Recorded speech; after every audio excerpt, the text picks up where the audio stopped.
Should I start, ma'am? We are live now, ma'am. Shall I start? You give a countdown. Yeah, 3, 2, 1. Uh, good evening, everyone. Good evening, respected faculties and delegates present over here. On behalf of Corona Remedies, I am Ruchir Gandhi. Welcome you for the Core Connect Live webinar in association with uh, uh, OBGY Societies of Faridkot, Ferozpur, Amritsar, and Ludiana. I invite Dr. Amrita for the scientific session. Thank you, Mr. Gandhi. A very good evening and a warm welcome to our revered guests, Dr. Madhu Nagpal and Dr. Manju Puri, our respected faculty, the chairpersons, speakers, moderators, and panelists, and all the bright attendees. We are indeed honored by the presence of the most learned, busy, and brilliant doctors who have spared time for this webinar, and also those who have taken out time out of their busy schedule to listen to what the experts have to say. Caesarean sections are falling into great controversy because of their rising numbers and long-term complications, like morbidly adherent placenta. The quest is now how to reduce the primary caesarean section rates, how to improve the technique to avoid short-term and long-term complications, and finally, how to deal with the complications. Thus, we bring this apt workshop to this platform of Classic of Clinicians, which is the brainchild of our dynamic leader, a great academician, and a beautiful, righteous person, Dr. Sadhna Gupta, ma'am. So at the outset, I would love to thank ma'am for giving me the opportunity to be the coordinator of this program and would invite her to give her welcome address. Over to you, Sadhna, ma'am. You're welcome. Thank you, Amrita, and thank you all the dignitaries, faculties, office bearers of Faridkot, Ferozpur, and Amritsar and Ludiana societies. Special thanks to President and Secretaries, Dr. Jatinder Kaur, Dr. Jagdish Singh from Faridkot, Dr. Dinesh Pathak and Dr. Sarabjit Kaur from Ferozpur, Dr. Amritpal Kaur, Dr. Suparna Grover from Amritsar, and Dr. Gitanjali Kaur and Dr. Giri Gupta from Ludiana. So it has been a very close association, and I have been to almost all societies in person recently and in last 3 to 4 years. And we have such a great talent, dedication, expertise and experience, and a special flavor of Punjab, which calls like for a like very, very happiness, which is contagious, and lots of like singing together, dancing together, sharing together. So Punjab has got something very unique flavor. It is one of the states which we look forward for a great contribution of from Punjab society to the Foxy. So with this e-classic for clinician, actually what series we have conceived around 1.5 years ago, because there is a lot of issues today. Just we were like having the teachers discussion with Dr. Madhu Nagpal and Dr. Manju Puri that first of all, we must have a basic classical and the standard teaching at the foundation. And after that, the evidence comes, the innovations come, and that makes a little change in our practice. So everybody, today's every person is confused that we are doing right thing or not thing, because there is always something ongoing evidence. But from where evidence comes, it comes from the experience which is happening in our institution, with our residents, with our teachers, with our junior doctors. So that's why to take this classic teaching together and give the clear message to all the people who join with us in the webinar is the basic aim. And we are having a lot of series, and Caesarean section workshop is one of them, because Caesarean section we are doing day and out. We are having bricks and bouquets, both for the Caesarean section, for doing Caesarean section, for not doing Caesarean section. So in the coming 1.5 hours, we will go into some intricacy of the Caesarean section, from social issue to the technical issue. So once again, a very, very warm welcome to all dignitaries, faculties, office bearers, and the viewers who are with us. And it is a great pleasure to have Dr. Madhu Nagpal, who is one of the very, very close association. Can I have CV of Dr. Madhu Nagpal? And RG Gandhi, Dr. Madhu Nagpal ka CV लगाइए. So Dr. Madhu Nagpal have been to Gorakhpur like when we first organized first national conference at Gorakhpur, that is Norjon Yuva Foxy in 2010. So it is such a long association, and we are meeting in the managing committee of Foxy, and Madam has been always like adored by her students and adored by, loved by all members.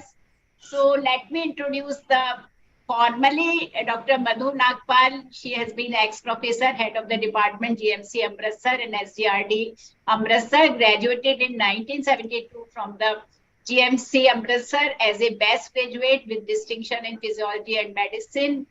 Approximately 42 years of academic teaching experience in OBGY, special interest in practical obstetrics and contraception. Regional faculty for many, many certification courses like GDM, contraception, published over 105 and 105 unique case reports and the research paper, a lot of chapters, and she has been ex-president of Amritsar OBGY Society, chairperson, speaker, panelist in international, a lot of conference. She is a known figure in our conferences and on editorial board of 2 journal and peer review. We thank you very much, Dr. Madhu, that you have so kindly accepted to be chief guest of the program, and we wish we look forward to have your blessings and your pulse of wisdom for everyone. Dr. Madhu. Thank you, Dr. Sadhana. Am I audible? Am I audible? Yes, madam. Yes, ma'am. Thank you so much for inviting me, and good evening, everybody, all my friends and senior, junior, everybody around. It's always a pleasure when Dr. Sadhana invites. There is no from my mouth. I always say, yes, I will do it. Somehow or the other, I am a great fan of hers. Why, I do not know. But I really like her potential, effort, dedication, passion, all the adjectives I ought to her. So I'm actually in love with her. I'm proud of her that she's here. She is pumped in so much of academics that no subject is left. And the way she puts in the effort to do the basics and the innovations, it speaks of a good teacher. Like, unless we had known the old technique, how can we know the updation? So that's what she does. She tries to cover up the subject like anything. I really confess related to cesarean that over the years we've done numerous. Numerous means countless. Countless means we did not keep a record, but must have been over thousands and thousands, and evolved the safe strategy of working and handling a particular situation. So question is, we took a lot of time looking at our seniors, our teachers doing it, and then evolved our own methods as to how to handle a particular problem. But today to the juniors, we have come out with certain guidelines, certain good practice points, and certain other procedural norms which we really need to teach. So there is always a need to teach the junior one about a good practice for cesarean section. This is the only procedure which you review. So there came a time of single layer suturing, and we know how much was the problem after that, how we reverted back. So question is, after so much of yes, no, all the debates about everything what has happened over the time, we have finally reached to some conclusion of taking up good practice points and involving in practice. So I think leaving the seniors, today's will be much more important lecture for the junior people who are attending this, because they will have clear-cut directions from these lectures. I think Dr. Sadhana, you will definitely do justice, because you are supposed to be doing everything in whole in the first part. So we'll see how you cover up the things, and then comes the panel to decide. Thank you so much again for inviting. For cesarean, anybody can speak volumes. You can give 5 lectures for cesarean and everybody can do that. But then making a good nutshell and telling the juniors how to do would be the best part of it. I applaud your sense of picking up a subject. I like you, somehow or other. I really request everyone to vote for you because your effort has been tremendous, tremendous, and beyond imagination. Amazing. God Thank bless you. you. Wish you all the best. Wish you all the best. Thank you so much. Thank you so much. Thank you, madam, for your pulse of wisdom and invaluable, precious wishes. And the words from the senior teachers are a great motivating and inspiring force that we do best for all people and for all fellow of Skynet. Thank you very much, madam. And it is again an honor to have Dr. Manju Puri as guest of honor. Yes. And Dr. Manju Puri, we will say, yes, we all have a wonderful CVs, but like what we go beyond in our association, that is the persona of everyone. And Dr. Manju Puri is a very silent, serene, quiet person. She has what knowledge she has, and the way she teaches the obstacle skill and like come with the things which are happening around us.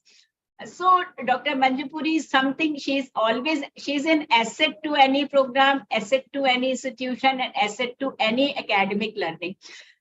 She is Director, Professor and former HOD, Department of OBGY, Lady Hardinge Medical College, New Delhi, National Coordinator of Practical Obstacle Committee of FOGSI, President of NARCHI Delhi, Member Technical Expert Committee, DCGI, member of many technical expert group of GOI, WHO and UNICEF, external quality assessor for public health facilities, national mentor for Lakshya implementation in medical college, more than 150 publications and 1600 citations that speaks volumes of her like quality of the research work. And she has edited many books like Anemia in Pregnancy, High Risk Pregnancy, A Practical Approach, Clinical Method in OBGYN, and her field of interest is high risk obstetrics, quality improvement, and reproductive endocrinology. So it's a real great pleasure to have Dr. Manju Puri, and Madam, we invite you for your precious words and thought over the program and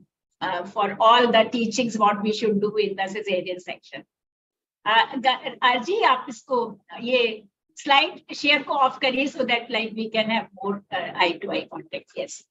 Thank you, Dr. Sadhna, for your kind words, and it is indeed a pleasure to be a part of this August gathering. I congratulate you and the organizing teams from Faridkot, Ferozpur, Amritsar and Ludiana societies for organizing this very important webinar on a very pertinent subject, and that is cesarean section. We all are aware of the rising rates of cesarean section and also related mortality and morbidity. And this program has been indeed very well crafted. It looks into the secondary and tertiary prevention of complications. But I would want to draw the attention of the audience to 3 points. My first point of focus is the need for primary prevention. I think Dr. Madhu had also emphasized on that we need to reduce primary cesarean sections. And how do you go about it? I know that it is very difficult. The profile of the mothers is changing. So to my mind, I feel that interventions like now I think it is mandatory that we must have antenatal classes to prepare the mother physically and mentally for a vaginal delivery. Second is to impart counseling as regards the benefits of vaginal birth, which are less known. Say exposure of the baby to the vaginal microbiome, right? And when the baby gets exposed to the vaginal microbiome, the baby is protected from immune disorders. So these are the things which we need to kind of focus on. Then also we must have preconceptional classes, clinics, where we optimize the mother's maternal health, mental and physical, to have a baby before she embarks on the journey of pregnancy. This is what comes to my mind. And also focus on labor analgesia. So I think these are the things, if we really want vaginal births, we need to focus on these. My second point where I want to draw the attention of the audience is the irrational use of antibiotics we do when we do cesarean sections. So they are elective cesarean sections, and especially those even emergency ones where we've not done a PV examination, a single dose of antibiotic, and that to the first or second generation cephalosporins is good enough. And we keep giving them higher doses of, higher antibiotics and for n number of days. So I think we should understand that antimicrobial resistance is a global emergency.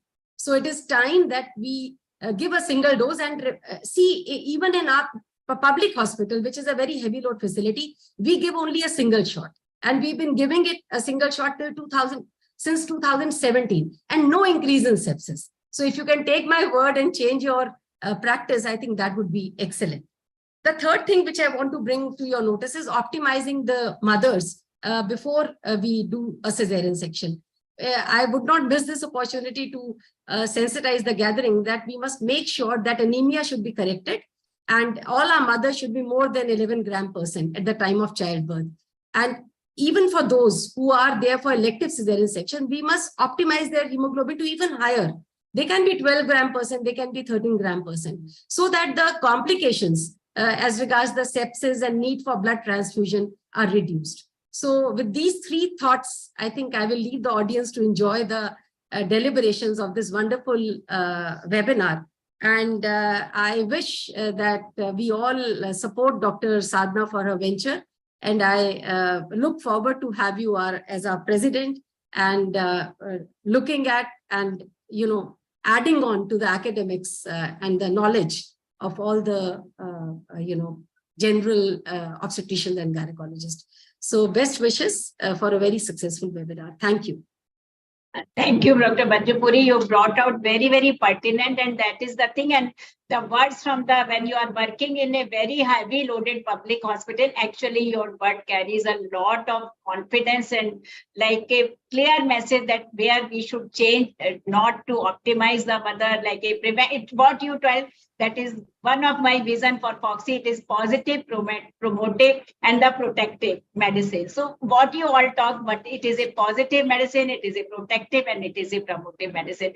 Thank you very much, and your word of wishes for my Foxy presidential candidature, and that makes again, it is a real motivating and inspiring thing that we such good people, such professional, knowledgeable, experienced people come together for the benefit of everyone. So thank you very much, Dr. Madhu Nagpal. Thank you very much, Dr. Manjupuri, for your precious time.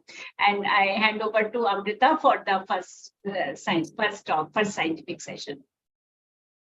Thank you, ma'am. In the beginning, before moving on to the scientific session, I would love to thank Dr. Madhu Nagpal ma'am and Dr. Manjupuri ma'am. The words were really great and eye-opening.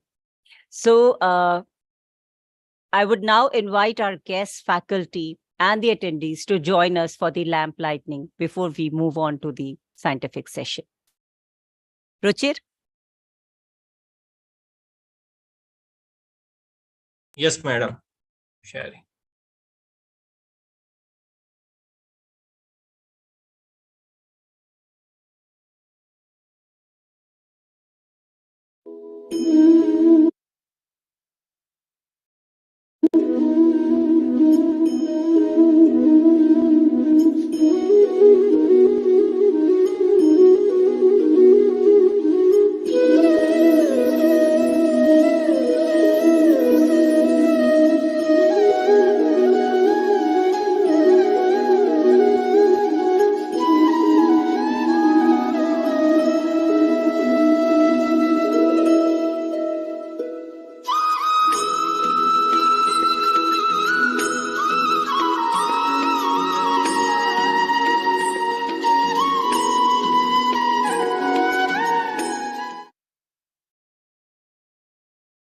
So the first topic is, we start from the basics only.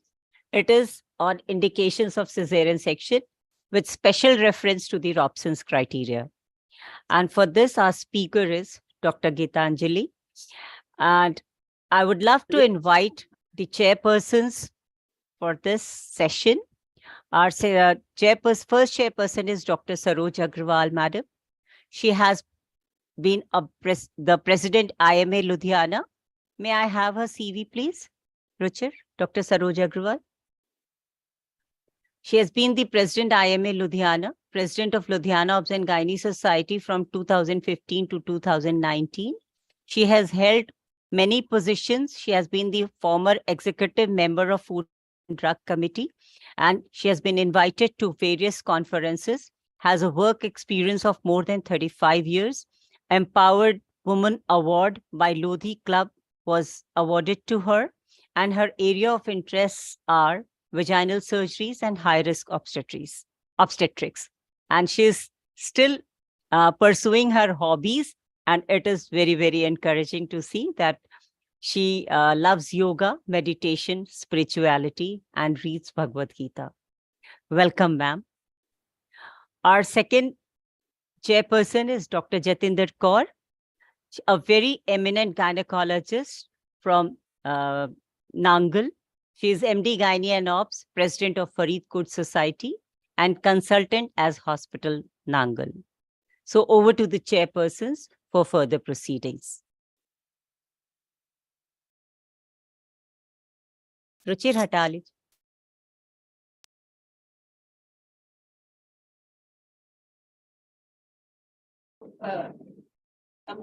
Either you introduce Dr. Gitanjali or ask like Dr. Saroj Agrawal. Dr. Saroj Agrawal is with us. So, but to introduce Dr. Gitanjali.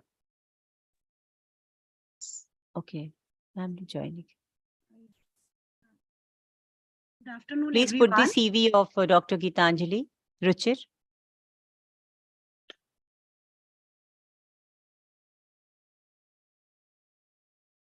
Ruchir?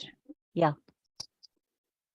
Yeah, good afternoon, everyone. And we are discussing a very good topic today. That's a cesarean section, which is, in fact, bread and butter of all the gynecologists and obstetricians. But along with that, it is one thing which has really made our position different in the society these days, where everybody thinks that we people are doing unnecessary cesarean sections. So somewhere we really need to relook into the matter and really think that if the cesarean is really necessary for that patient. And we really have Dr. Gitanjali who is going to talk about it. And I welcome Dr. Gitanjali Kaur.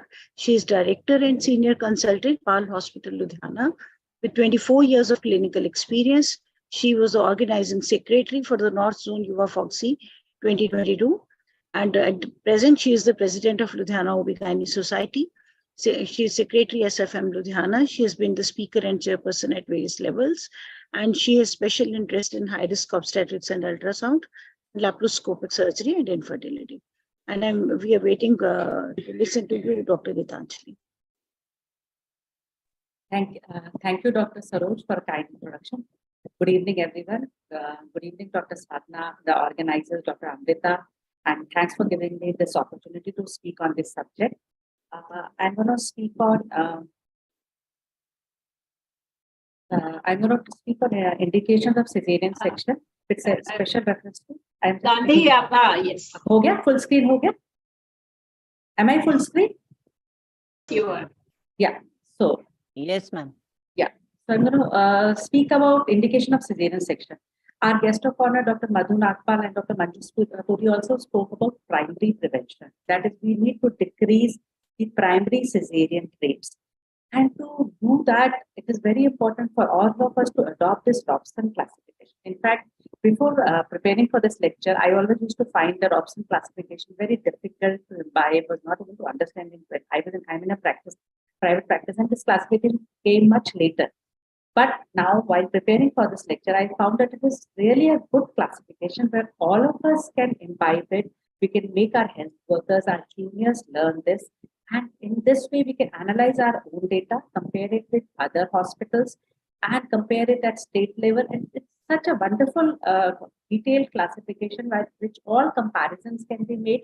And there is so much room for improvement. We know what we are doing wrong, why the cesarean rates are increasing, or on the other hand, where a cesarean should have been done so as to not have a perinatal mortality or morbidity. So both ways it works to improve or decrease our cesarean rates, and also to look at our perinatal morbidity and where more could have been done or elective cesarean plan. So I'm going to talk about this. These are my resources. There has been, just like the corona pandemic, before that, there was so much of hue and cry in our country also about the increasing rate of cesarean deliveries. Maneka Gandhi especially was very vocal about it, that the cesarean deliveries are jumping. The international rate is somewhere around 30%, though the WHO says that it should be around 10 to 15%, but in India it was as high as 60, 70, 80%. And there was a lot of hue and cry about it. Anything becomes a public domain, then it affects us all. And it is time for us to also take a call on this. There is a 10 to 14.9%. We all know in our hearts that in India, the cesarean rate is much, much higher than this. Not reported that much, it is so much higher than this. So if you look at the indication for cesarean section, since time immemorial, we were doing the indication that we were following with the maternal indication, the fetal indication, and the fetal-maternal. In the maternal indications, it was gestational hypertension, preeclampsia, eclampsia with the first one, previous cesarean delivery, previous uterine surgery, anatomical obstructions, leiomyoma of the lower uterine segment, vaginal septa, or large vulvovaginal condyloma. These are few of the maternal indications. Then came the fetal indications. Wherever there was evidence of fetal compromise, cord collapse, malpresentation, genital malformation, some of them, not all of them, untreated HIV, active genital herpes lesions, and multiple gestation. These were the fetal indications. Then came the maternal fetal indication, where abnormal presentation in the form of placenta previa, vasa previa, placenta accreta spectrum, and abruptio placenta, and of course, cephalopelvic disproportion, which is again has a very varied and been used so widely for. Neither of them is a very sensitive group. All of us know that. And many CS which have been done for fetal disease may not be necessary, but that is always a retrospective diagnosis. We have always that. So another way of classifying has been absolute and relative indication. Again, it has the same thing which has been put in another way. Then NICE came up with a indication for cesarean birth, and that came out as emergency, urgent, scheduled, and elective. So emergency was when there was immediate threat to the life and it had to be done within less than 30 minutes, urgent for within 30 minutes. Schedule was which could take some time, needs early delivery, but there was no maternal or fetal compromise. And elective was something that was done to suit the woman and the maternity. This is how the RCOG Good Practice Guidelines classified the thing according to the maternal, and wherever there is maternal or fetal compromise, then there was immediate threat to the life of woman or fetus, or no immediate threat.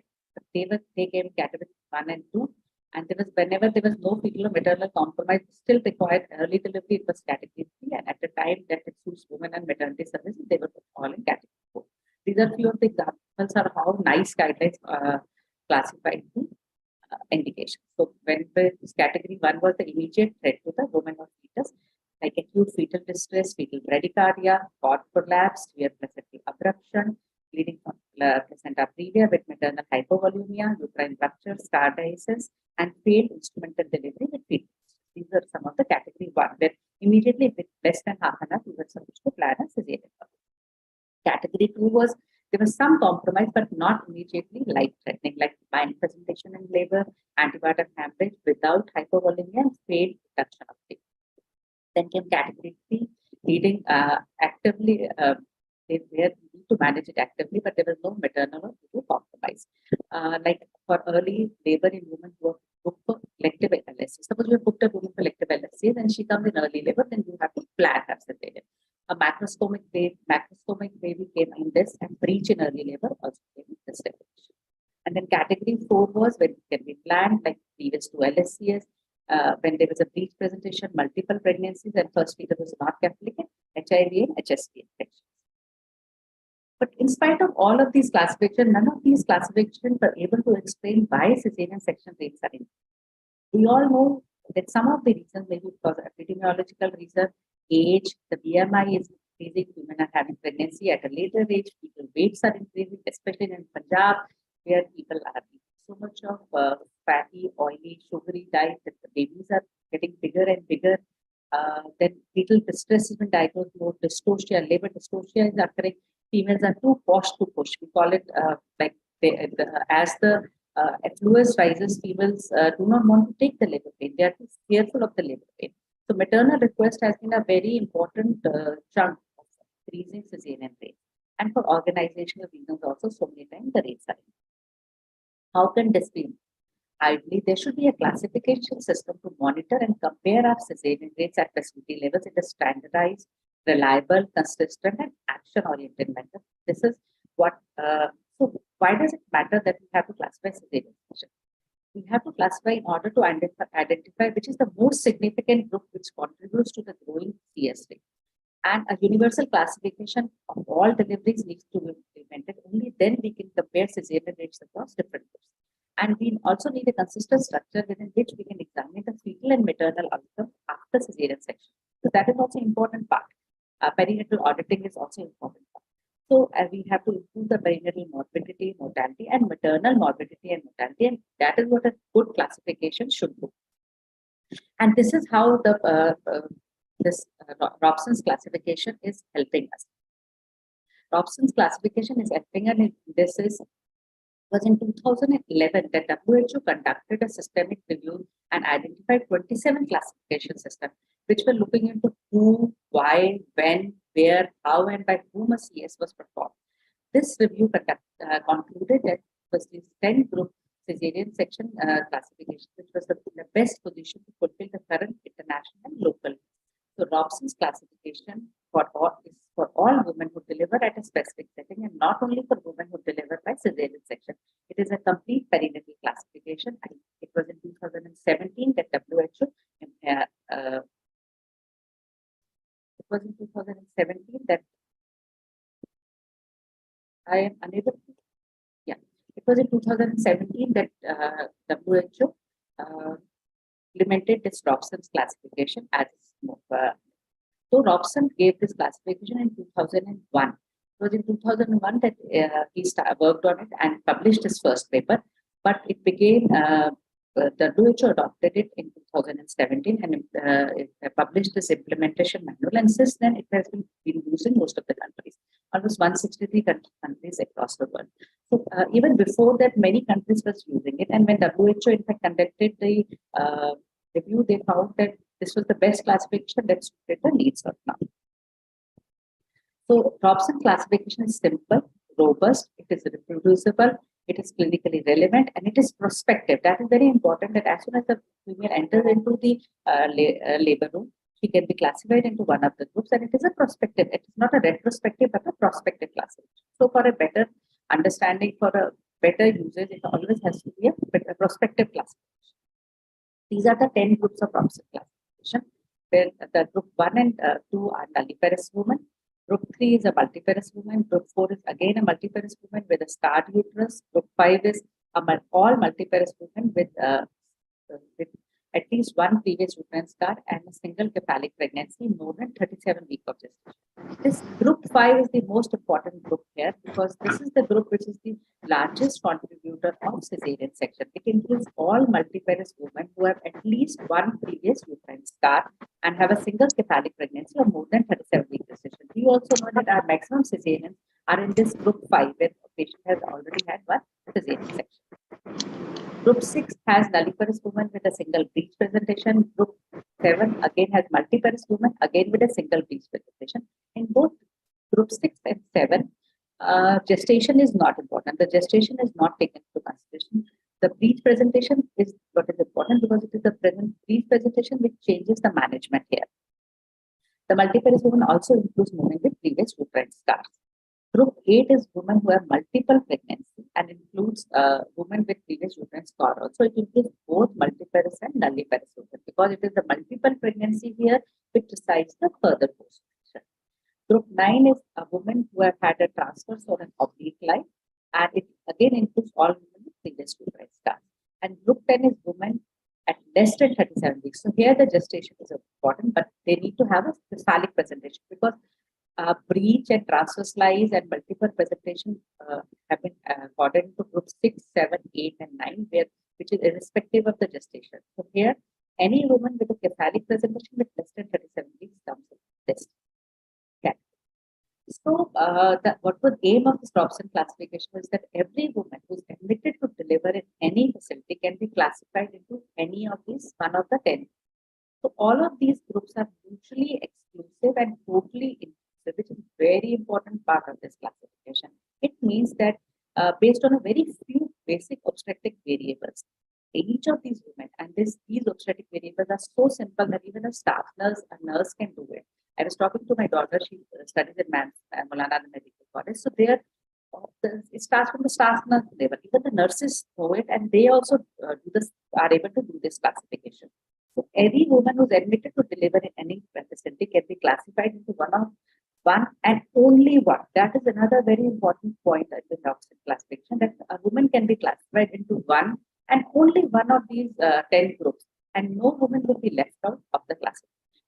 So the Robson classification is for all women and who deliver at a specific setting. It does not include women who deliver by cesarean section, which is very important for all of us to know that it is mutually exclusive and totally inclusive. So it includes all women who deliver at a specific setting and not only the women who deliver by cesarean section.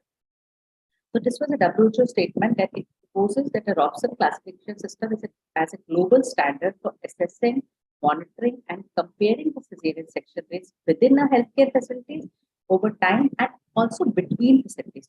In a healthcare facility, in your own facility, you can compare what is happening in all of these groups, which group is leading to more ratio, where more cesareans are occurring, and also you can compare your results with the nearby or all the facilities around you. So both the things can be done by this classification. So it has all the principles of an ideal classification system. That's simple, that it is easy to implement, it is informative, it is useful, and it is not the end point. The classification is not the end point. It is the analysis which goes on and on. It is a robust, it's stable, it is self-validating and universal. It is prospectively determined, clinically relevant, identifiable, totally accountable, and replicable. The group must be objectively, not subjectively defined. There is objective definition, very clear objective definition. Because of this, a woman can be put only in one group, not in many groups. So there's such clear definition of where to put her. So the groups are mutually exclusive and totally inclusive, that everybody will be included, no woman will be left out. It removes variables that, especially management, type of management, what was the method of induction of labor, whether labor was augmented or not, what happened to the fetal heart, all of these things are removed. There are no variables like this which depending upon the type of management, the variables are not put. None of the variables are put in this classification. So there was also an editorial in 2018 which also talked about the same thing, and it said, AGO, American Journals of Obs and Gynae, it said it is not just a classification of cesarean sections, but a perinatal classification system. Until now, we have not had any good perinatal classification system, and Robson's classification works on that level also. So the core variables which were used was a parity, whether it was a nullipara or a multipara, whether previous cesarean, yes, one or more or no cesarean, onset of labor, whether it was spontaneous, whether it was infused, or if it was no labor or a pre-labor cesarean section. Number of fetuses, singleton or multiple. Gestational age preterm, that is less than 37 weeks, or term 37 weeks or more. And fetal lie-in presentation can be cephalic presentation, brief presentation, or transverse lie. Because all of these change the management and they were given individual stages. So in principle, since these variables are routinely collected and used in the clinical management of women admitted for delivery, you should be able to obtain this data from each woman's medical record. That is how I felt that all of us can in fact adopt this system, because it's very easy.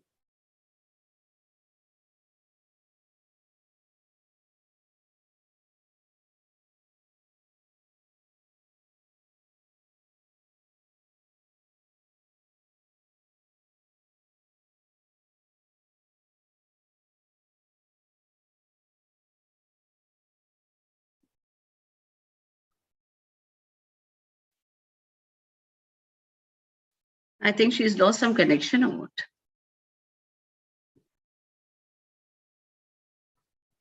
I thought I lost connection She has because light went off here. So I also thought that I lost connection. I think we have lost connection. I think there was connection problem at her end because sound is not very clear. Mm-hmm. Yeah. I'll just call her. By the time chair can give her comment, I think she was almost at the end of her talk. Huh? Yes. So, Yeah. yes. So Dr. Saroj and Dr. Jitendra for your comment, so that we can. Dr. Jatinder and Dr. Saroj, please, your inputs on the. Yeah. Yes, Dr. Jatinder. Yeah.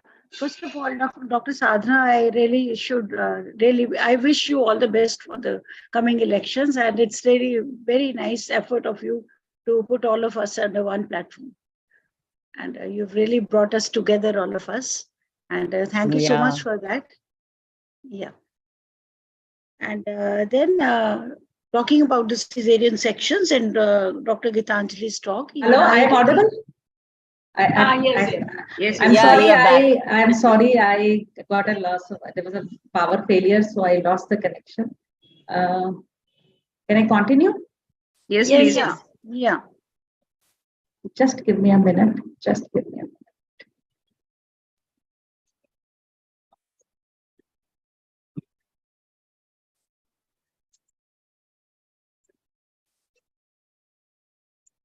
I think I'm back. Yeah. Yes. Yes. Nice. Yeah. So I was telling about the various groups and subgroups, and group 5 has where you have a previous cesarean section, which is divided into 5.1 and 5.2, 1 CS and 2 CS, 2 or more CS comes into next group. So this is how a woman can be classified into one of the groups. You start here. If she has, this is a flow chart. I think this, I will just skip this. And this is another Robson's classification report table. This is very important part. All of us need to learn this. Once you have collected the data, the proper analysis of the data is equally important. I'll not go into details of this analysis, because once we get into it, this will come. So this is just a gist of it. At the time of admission to the labor room, we'll note down which group she belongs to. Then we'll have a standardized data, and we'll have a total number of women who delivered and those who had cesarean section. Then we can calculate our overall cesarean section rate group wise. So group 1 to 10, we'll know where we have the highest cesarean rates. And then we can analyze different cesarean rates across different groups of women. And intervention or discussions can be planned, and reasons of rising number of cesarean section in that group area could be known. So suppose if your primary gravidas are having a higher rate, normally we say the primary section rate should not be more than 10 to 15%. Max in US, anything should less than 30% is acceptable. Yes, best is to achieve is anything less than 20%, 10 to 15% is ideal. So if you are having more cesareans in group 1 and 2, then you need to see is it an induced patient that you are having more cesareans, or you are having a pre-labor cesarean, or in those who come in spontaneous labor, and then look into your hospital policy, your management, and then work accordingly on that. So aims of Robson classification are to identify and analyze the group of women which contributes most and least to the overall cesarean rate, compare practices in this group of women and with other units who have more desirable results, and assess the effectiveness of strategies or interventions so as to target at optimizing the use of cesarean section. So it is also helps us to understand a type of population served. Suppose it's a primary or a tertiary care hospital. Depending on that, also the number of cesarean sections will vary depending upon what kind of patients reach into your hospital, and then you can compare your data with similar kinds of hospitals. We all know that there is a rising cesarean section rate, and bulk of these indicators cesarean delivery are because of failed progression of labor during the first or second stage of labor. And labor dystocia is a cause for about a fifth of all cesareans. So active phase arrest earlier used to be taken as no progress in active phase for 2 hours. But now we know that waiting for cervical change for at least 4 hours in a setting of adequate contraction, or 6 hours without adequate contraction, 60% of such women will deliver vaginally. So for now, according to the latest guidelines that APOG has given, we know that diagnosis of active labor is first at 6 centimeters. Diagnosis of arrest of first stage of labor, to diagnose that, at least the patient should be 6 centimeters dilated. There should be rupture of membranes. There should be no cervical change with 4 hours of adequate contraction or 6 hours of inadequate contraction. This is what we have to look before we diagnose arrest, and this itself will decrease our primary cesarean rates to a larger extent. So the first step to change is awareness, and the second step is acceptance. So this obstetric care consensus or safe prevention of primary cesarean delivery, which was published in 2016 by APOG, looks into all of this. The WHO labor manual, the labor care guide, again talks about all of these things. So all of us need to unlearn what we have learned earlier and learn this so as we are able to serve our women better. Thank you for your patient hearing. So can we reduce the cesarean section rate? Yes, but only when it can be justified, accepted by women, and can be safely implemented by all of us. Thank you for your patient hearing. Thank you, ma'am. Thank you for a wonderful talk. And you covered everything. So over to Madam Agrawal for her expert comments. And we would like to have inputs from Dr. Jatinder also.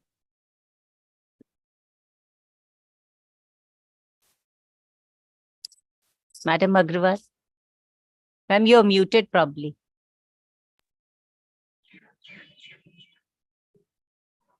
Yes, ma'am. I think I'm audible now. Yes, ma'am, Yes, please. ma'am. Yeah. Yes, ma'am. I think Dr. Jatinder is not there.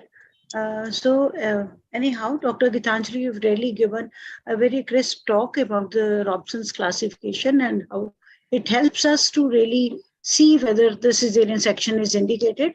And all the, I am really very happy to look at this Robson's classification and the modified one, where I think everything has been taken care of, all the women who deliver, whether the normal deliveries or the cesarean section. So all the types of women have been covered in that classification very, very nicely.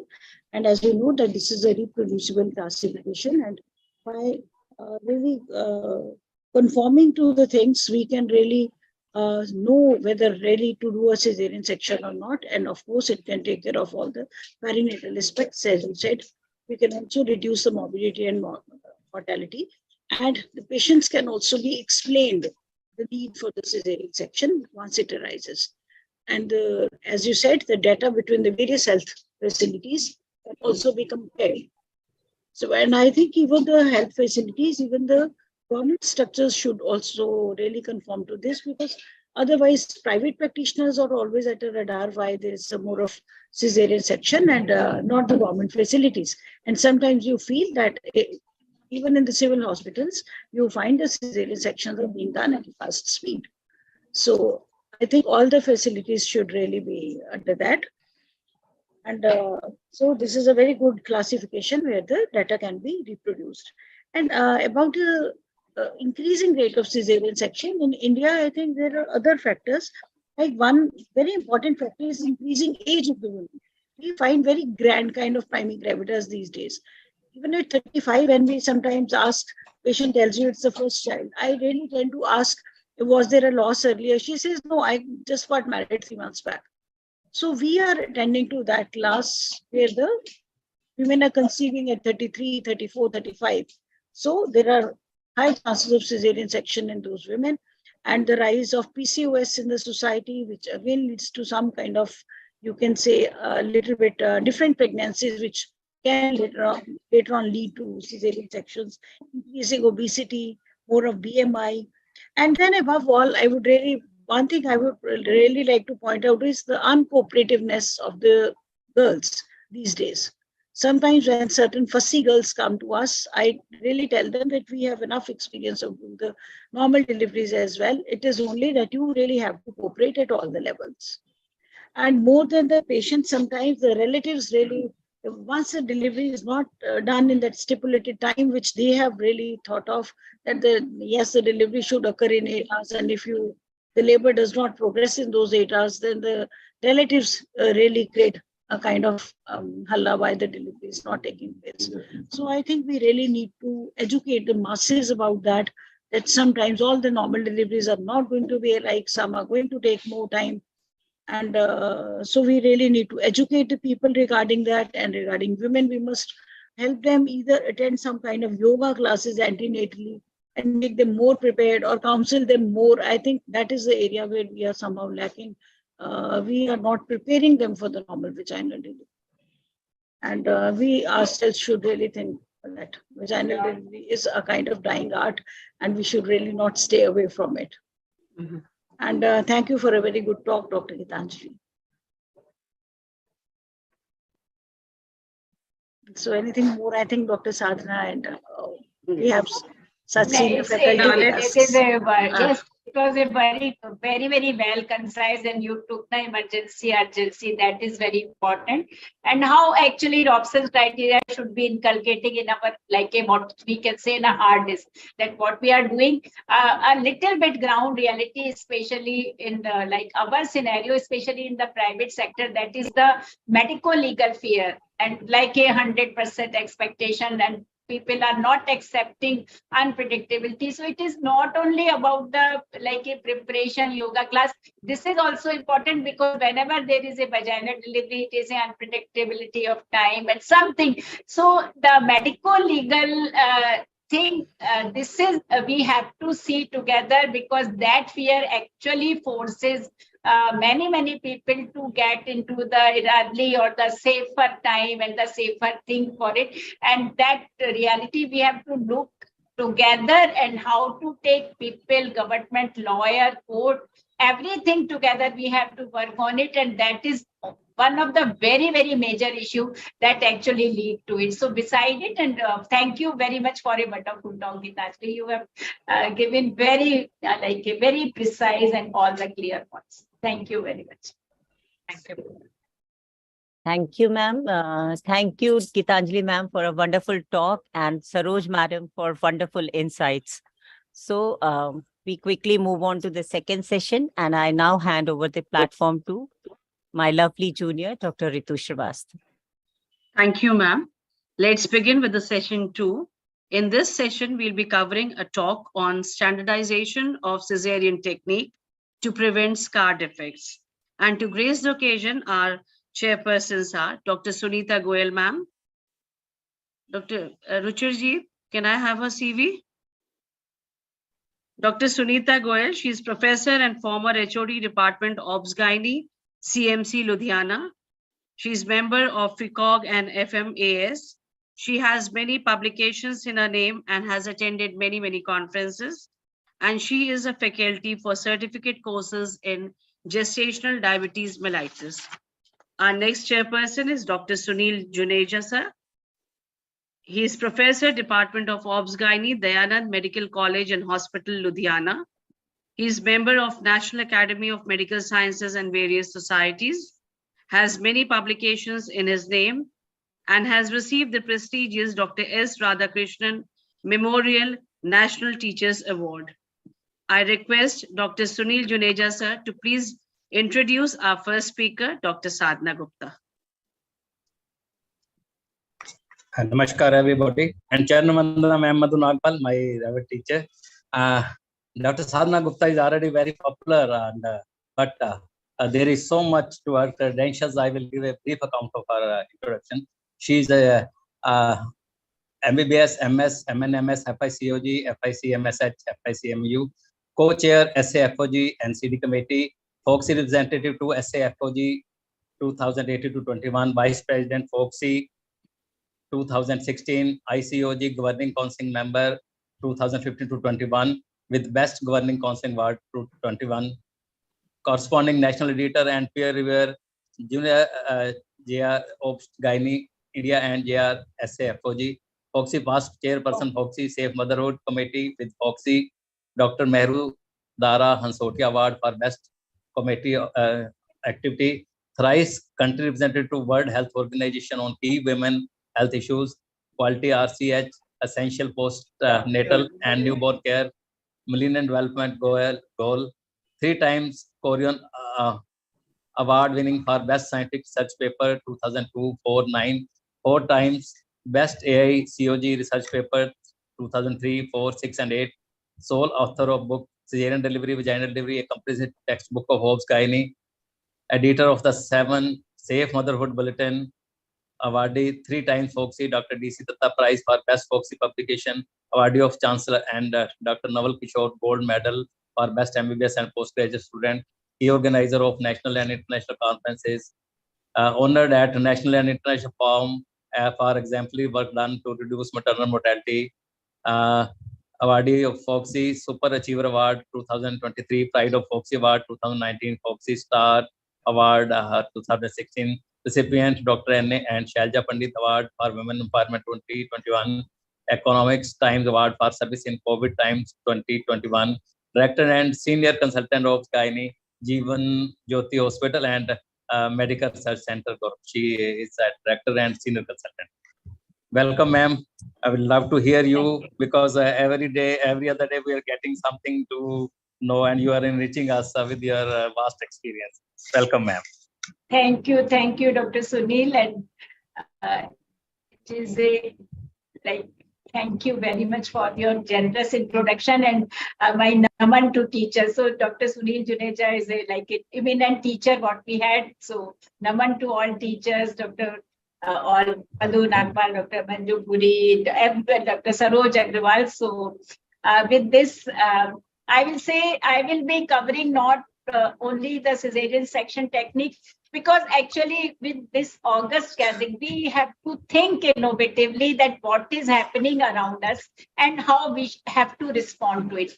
So try to be very, very brief about it, but like to have the few points in your thought process. So thank you always for being together. So what we say, we have a great association. I have been in person to almost all the Society of Punjab. So it is a long journey we have traveled together, and we have to be very peaceful with ourselves so that we can really serve our patient well and take care of us as well.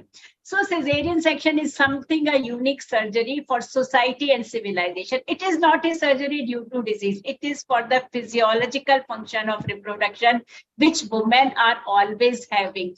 And it is always in the backdrop of what is happening in society. So once upon a disparate measure to save mother, to the cesarean section on request, we have come a long way. So it is a people's demand. It is about the reproductive and sexual rights women have, and we as an obstetrician have to respond to it. So a lot of things that the cesarean section is high, but I just want to say that overall the cesarean section is not that high in our country. It is still around 20 to 25% if we take everything. So there is no need to be very defensive, and WHO have also issued this statement that every woman who needs a cesarean section must have access to a quality, safe cesarean section. And FOXY also says that we have the expectation of a successful and safe vaginal delivery, but whenever it is needed cesarean section, the woman must have the access, and we must be able to provide a safe cesarean section. So why actually we are having so much of issue about cesarean section? Because it is economic cost, it is a more maternal morbidity. Still, we have more PPH with the cesarean section, perinatal morbidity because of the iatrogenic prematurity. But few very, very pertinent clinical issue.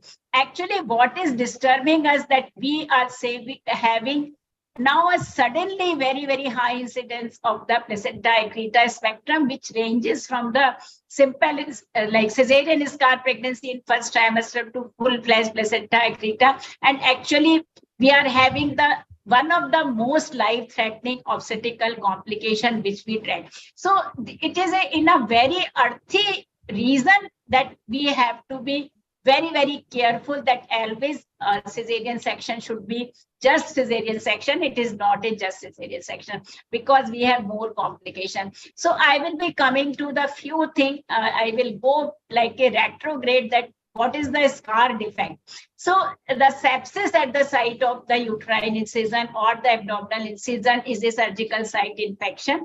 And in our all antenatal and the pre-delivery close to term, we must have a risk assessment that this woman have a additional risk of sepsis or not, be it anemia, be it a poor tissue management, prolonged surgery due to various reasons, obesity, prolonged rupture of membrane. And in those cases, we have to be very, very particular about the good antibiotic coverage. And whenever we see any surgical site infection, the treatment we all know as a August, like a members, we know that we have to have a good, like a swab culture sensitivity, appropriate antibiotic, and sometime a good dressing and sometime the debridement. So this is we know, but what is important, what Dr. Manju Puri was emphasizing, that the parenteral antibiotic. So I will give 2 points only to August gathering. That first is the every woman should have a prophylactic antibiotic before cesarean section. The very, very important thing is that it should be given 30 to 60 minutes before skin incision. So here is the point that our nurses and our whosoever is had, that he or she looks that it is given like just before regional anesthesia, not 1 hour before or 1 hour after. And when you have an additional risk factor for sepsis, then you can continue up to 4 to 5 days of antibiotic. Otherwise, it is a single dose or maximum for a period of 24 hours. We can give cephalosporin, which is a very good choice. If the public health facility have MP-Gentametrozole, it is also a good. We cannot go away with the very, very stringent universal safety precaution, not only in our cesarean section OT, but in our labor room also. And I will say it is much more important because most of the patients reach operation theater for the cesarean from the labor room. So if we are not okay with the good washing, with the good scrubbing, with the strict measure, we are going to have the sepsis.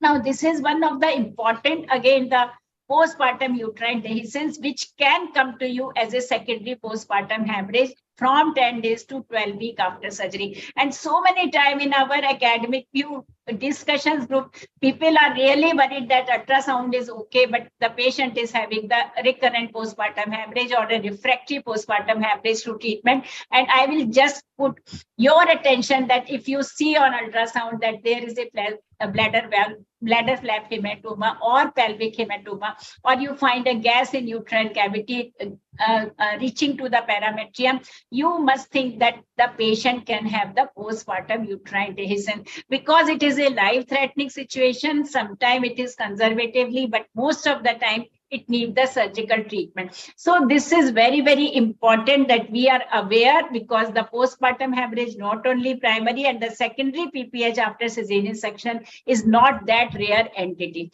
A lot of color Doppler we are having, and the pseudoaneurysm or the AV malformation. Now everybody is troubled because ultrasonologists have seen the AV malformation, and everybody is scared that if they do suction evacuation, there will be life-threatening hemorrhage. So important thing which I want to say, that a good Doppler setting is very important for its diagnosis, and a typical flow, that is a yin and yang, that is a turbulent flow in the circular port fashion, which shows about the AV malformation or the pseudoaneurysm. And pseudoaneurysm, there again, it is a thing which can lead to by the sepsis, can be the weak scar, can be the cause of sepsis. And if it is an unstable patient, then sometimes hysterectomy. If stable patient, you can go for the uterine artery embolization or this radiological intervention. So with this, the long-term scar complication, because placenta accreta syndrome and the scar dehiscence is a real issue about it, and how we can prevent it with the good technique that I will be just covering. So just to make understanding of this, is what is called scar niche or the isthmocele or the cesarean scar defect. It is a triangular hypoechoic anoic. It is due to the weak scar, and when you find it is I will just say the typical radiological feature, you must be taking a little more time than what we are dealing with. So transvaginal sonography and the sonohysterography is usually the means for it. Important thing is that we should be looking for it, and we should be thinking about its possibility whenever we are dealing with a woman with the previous cesarean section. So how it can happen, because if it is a scar defect, it can lead to, when the woman become pregnant, into the scar pregnancy on the placenta accreta spectrum. So the risk factor can be surgery related and the patient related, and it is, when you see a normal scar, it is just a dot hypoechoic. But when there is a scar niche, you would see this triangular irregular tissue around the lower uterine segment, that is usually the site of the uterine incision, then it is a scar defect. What can be the factors? So always we say that even in the always we say that we don't have placenta accreta. In हमारे scissor में नहीं होता, वो और कहीं पे होता है. They are right in a sense, but still we have few factors who are non-modifiable, like retroflex uterus, like patient factor, like GDM, previous cesarean section, higher BMI, and very, very important that the retroflex uterus is an independent factor for cesarean scar pregnancy and scar defect, but the elective cesarean and the cesarean section in advanced labor both can lead to the weak scar and subsequently scar defect. So it is not only technique, but it is the timing of cesarean section which is so very important. Beside this, higher maternal age, more number of cesarean section, more number of induced abortion. And again, I say this is a very good paper from the China which says place of cesarean section in rural community hospital was found to be independent factor for cesarean scar pregnancy. So this is very important when government emphasizes that every CSC should have the access, like the women, they should have the facility for the cesarean section. We must also ensure at that time that they have the good number of obstetrician, good number of OT setup, because these are the facts which we cannot ignore. So the access to a quality cesarean section is very, very important. And beside this, more number of cesarean and more number of the induced abortion. So before going to the technique, this is also very, very important that when we plan any elective cesarean section, it is better that we do it at the onset of labor, because cesarean section in advanced stage, that can lead to weak scar. If we do the elective cesarean, then also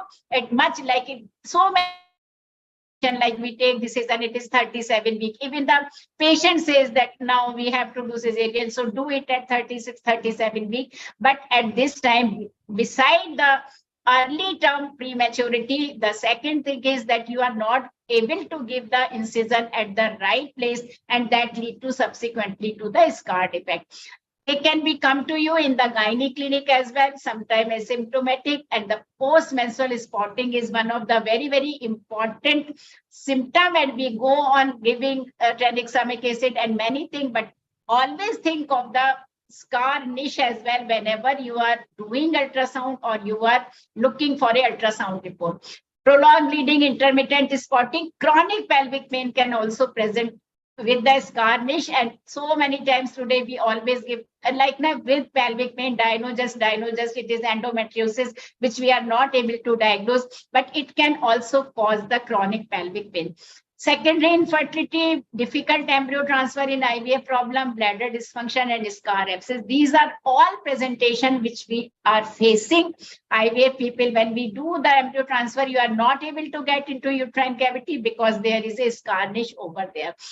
How it is so important to diagnose and manage it, because it can lead to scar pregnancy, placenta accreta syndrome, scar dehiscence, and the uterine rupture. And we have a wonderful papers. It is so much of reality, and Dr. Alka Kriplani presents so many good cases that she is facing a lot of patient who is referred for the secondary infertility as the scar pregnancy. Now, from the very expert to the what is happening into our simple institution, a wonderful paper by Dr. Indranil Datta, who works in what we say small towns of West Bengal. And what he says very rightly, and many of the august audience will say that we are omitting scar niche, we are not diagnosing scar pregnancy because the patient is taking medical abortion, and you are just taking it as a missed abortion. And when you do suction evacuation, we are suddenly present as a life-threatening hemorrhage. So this is something reality about it. So we should be very careful that with the good transvaginal ultrasound hysteroscopy, we identify it, recognize it, and treat the patient according to its symptom. So these are few ultrasound pictures which I am sharing with you, that how it looks. It can be outward protrusion, it can be inward protrusion. You can see abnormal vascularity, sometimes polyp-like structure, or the visible cirrhosis. And again, it is not a very like a MRI or very advanced imaging is needed. It is simple TVS and the sonohysterography. Not every scar niche you treat need management. If it is asymptomatic, you can just wait, do nothing. But if it is like only AUB, you can do the COC. LNG IUCD is not going to be effective. But when it is a secondary infertility, it is a chronic pelvic pain, that it need the surgical repair that you can remove the excise the scar defect and repair, or sometimes hysterectomy. You can do it hysteroscopically if it is very low, laparoscopically if your expertise is available, or the laparotomy. So this is important that we are aware of this entity, and beside this size of niche, what is the residual myometrial thickness, that is very important, and how the standardization of cesarean section technique actually can prevent it. So primary prevention, everybody is saying that minimize primary cesarean section rate, and the secondary prevention is a good surgical technique. So it is a good surgical asepsis. It is a timing of cesarean at the onset of labor and the closest of term, because if it is in second stage, the incision can be a little low and that interfere with the wound healing. So we have to be very, very careful. And when we discharge the patient, also when we write many things in discharge slip, also write that at what time this elective cesarean section was done or this cesarean section was done. So coming to standardization of cesarean section technique, and it is Atul Guade when we exchange our book at the Brazil, and who is an ardent medical writer, not only a very important person who gave the checklist to the WHO, one of the person who did tremendous work, that how simple checklist, a piece of paper can avoid the so many surgical complications, and how the surgeons might act in the different setting, and why we need the standardization of the surgical technique in cesarean section. Because a lot of papers, so everybody is confused, and what Dr. Madhu Nagpal was saying, the cesarean section must be in the supervised. I say when we see the different institution, I have worked in different institution, public, medical college, but where the senior people handhold the juniors, that how to do the cesarean section, which is the basic obstetrical surgery, we have much less complication. But when they are on their own, they are taking their own decision, own technique, only the third year is teaching second year, then we have a lot of problem. And that's why this is a great need. The standardization of cesarean section technique is one of the important public health issue, because in any case, 20 to 30% of women are having cesarean section. And when we are dealing with 1.4 million population, it is so much important. So the good training among juniors, hand holding and the supervision is very, very important. So few things about the a standardization of the cesarean section. This is the straight away picture from my book on cesarean delivery and the book. So what we will like to say that 2-layer over and over non-locking suture gives you the best scar. So we did a lot of things even in panels. Few people who really they always say no, a single layer is okay and anything is okay when you are doing the cesarean section, but it is important that the double layer closure non-locking suture is considered best to have a good scar healing. Beside this, the few things which have been proposed for the standard cesarean section technique, that is the transverse incision, blunt decision, not very sharp decision, and especially very, very important is the site of the uterine incision, because if it is too low or it is too high, then it is going to the weak scar. Then the visceral peritoneum closure is not recommended. Intra-abdominal irrigation is not recommended. MRP is not recommended. And rectus muscle approximation is also not recommended. And the subcuticular or the staple is okay, and the subcuticular absorbable monofilament suture is considered good. Externalization is considered safer because it don't take extra time, but you can be sure of the uterine atonicity. You can do the other measure if it is needed, and you can visualize the adnoxa. So the double layer non-locking suture gives you the best residual myometrial thickness. As compared to single layer closure, the scar is able to withstand the next pregnancy if it is vaginal delivery, and the timing of cesarean section have to be taken very, very seriously. So all these are new studies which shows that the double layer suture unlock technique is good, and the second or third issue which are a little bit intricate, that we should have a non-perpendicular, we will take the non-perpendicular suture, which will lead to irregular myometrium closure. This is very important. And very tight suture, especially when the residents, when a little bit we unsure, then we tend to become very tight suturing just to like out of our fear, which result into the tissue ischemia. So the basic principle of surgery, that is a good hemostasis, avoiding of the tissue ischemia, devascularization, excessive tissue manipulation. Just for that, we are looking this and that. And we have to be very, very gentle with the tissue, which are the basic technique and the timing and the technique for the cesarean section. Few things which has been proposed, to one or two thing innovation which I got into the new paper. So it is not gel cohen, not fenestril, but it is just following the natural fold of the skin crease. And many times we take this incision according it, and it is a closure of uterus done in two continuous suture, which are then knotted together, which result into a short double layer closure. So it is takes approximately the same time what is the single layer. And this is the beautiful image about it, that how we are taking the double layer suture and closing it so that it becomes the same.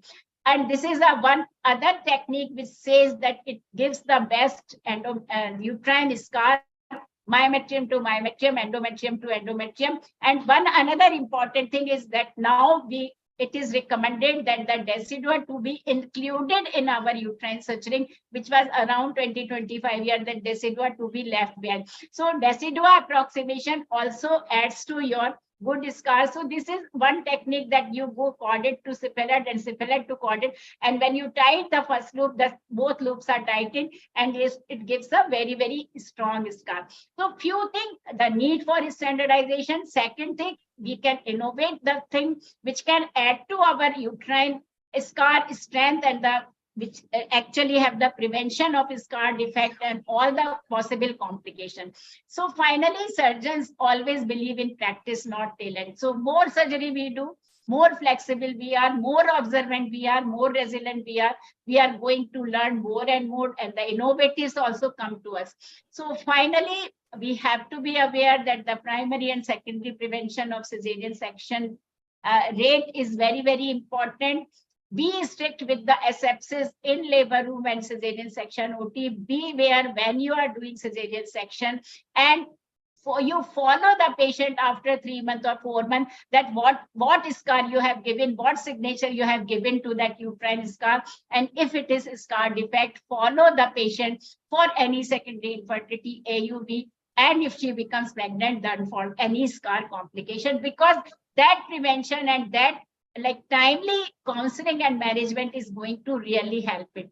So thank you very much for the patient listening. So they say the world has become too complex for simple answers. They are wrong. It is time that the very simple, dedicated people like we have in Punjab, they come forward.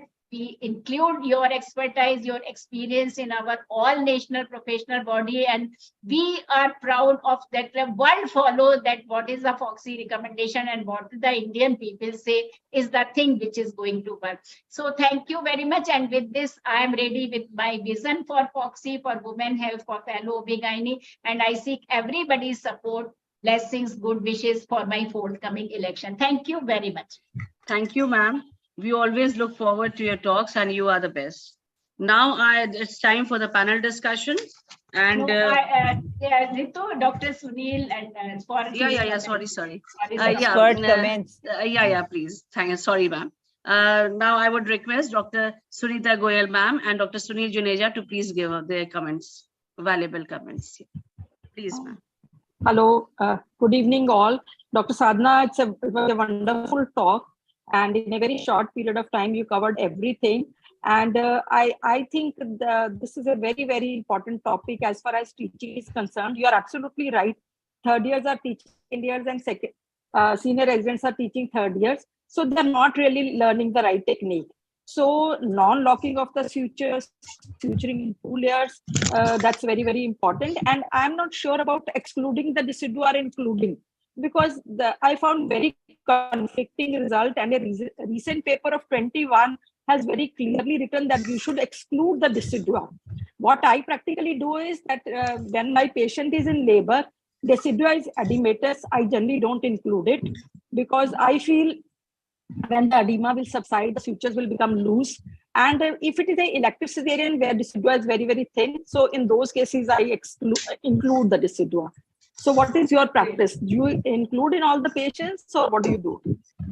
Actually, I will say, Dr. Sunita, you're really very, very correct that when we are doing in advanced labor, then we really like to exclude decidua, but most of the time we include decidua, because now see, it is first of all, like in initial days, I think when we have a little much higher cesarean section complication rate than the and all were the emergency or like no urgent cesarean section. If we talk around 20-25 years ago, then it was a that leave decidua because most of the women were in labor and not that good sepsis. But now the most of the study says that the inclusion of decidua is fair enough, and it may add to your uterine strength, the uterine wound strength. So very nicely said that you can differentiate according to timing of labor, and we will like to have comment from Dr. Sunil Juneja also. Very pertinent point. Ma'am, excellent talk, ma'am.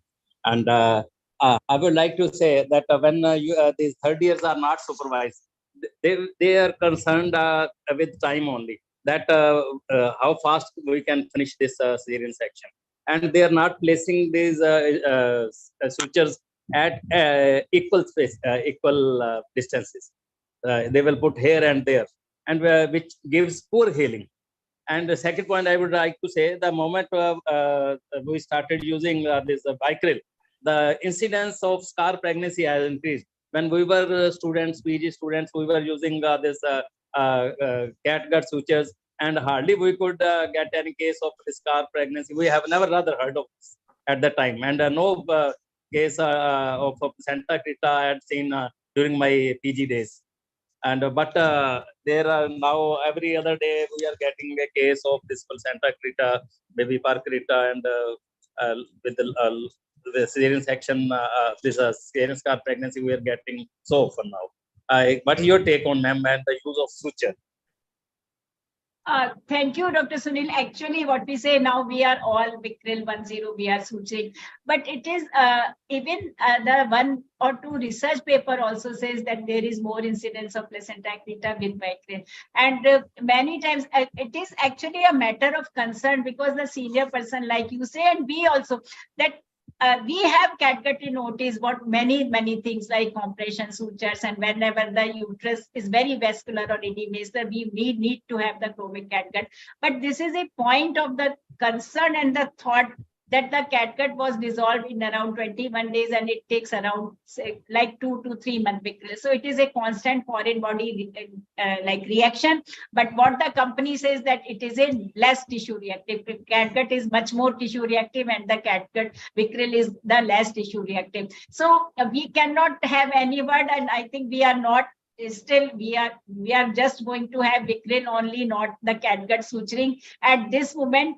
Yet your point is very important, because 1 or 2 papers says that the use of Vicryl is also one of the things which is leading to placenta creta spectrum. So it is a thing which is in backdrop of our mind. So Dr. Madhu wants to say something. Dr. Madhu Nagpal, yes. Sorry, Dr. Sunil, I had just one observation. Since all 3 of us are working in medical colleges, I think we have really supervised all the cesareans being done by juniors and more juniors. And I think it is a more meticulous stitching with good apposition, making near anatomical like natures with all the layers intact, and making good thickness has given us good results. I don't think so. I don't even remember even a single case done by us in our medical college coming back with either the isthmosine or a scar defect or a scar pregnancy or placenta creta. I do not know, they may have gone to DMC, but we always get cases done from outside, not from our own institution. So that speaks that there is something like more meticulous vision in doing it and teaching them proper method, rather than people doing single layer hurriedly, just one suture here, there, and that's all. Doing it in 3 minutes and saying, I'm very fast in doing it. I believe in more meticulous, good stitching, good apposition, good reunion of the wound, rather than hurry in that matter.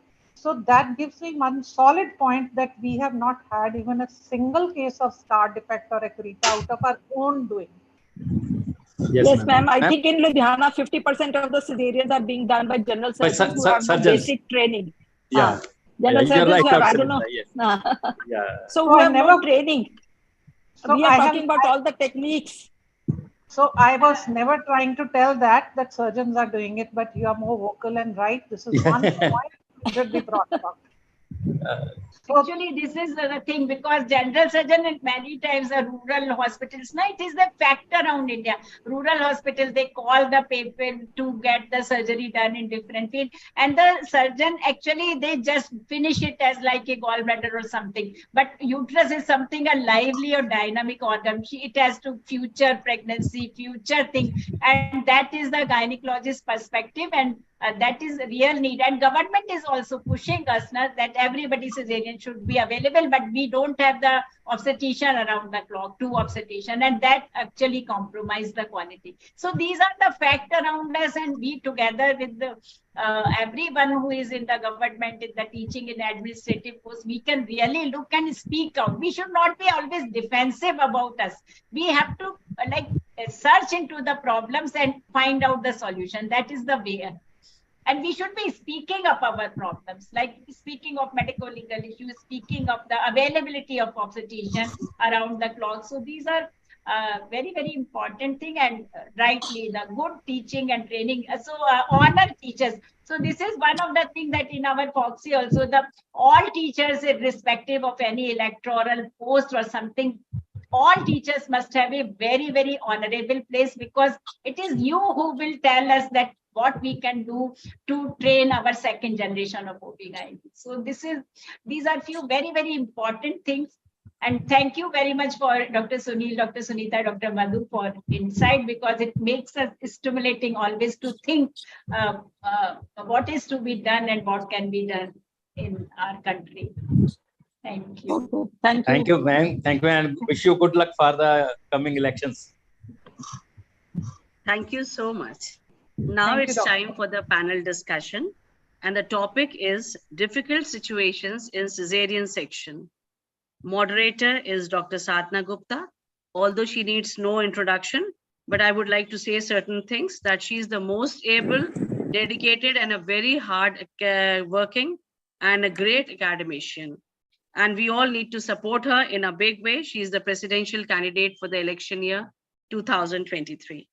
Our co-moderator is Dr. Pooja Dadwal. She is a gynecologist in Civil Hospital, Ferozpur.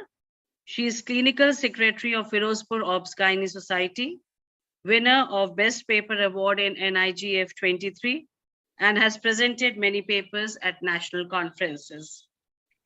Our expert is Dr. Dinesh Pathak. He is Senior Divisional Medical Officer in our Divisional Hospital, Ferozpur. He is Founder Secretary of Ferozpur OBGY Society, has received CMD Award for his excellent work, and has organized the Foxconn. Now I request Dr. Pooja Dadwal to please introduce the panelists.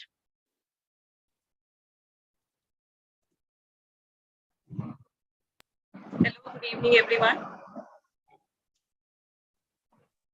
Can you please share the screen? Pardon? Yes, sir. Gandhi उसको आप screen panelist के भाई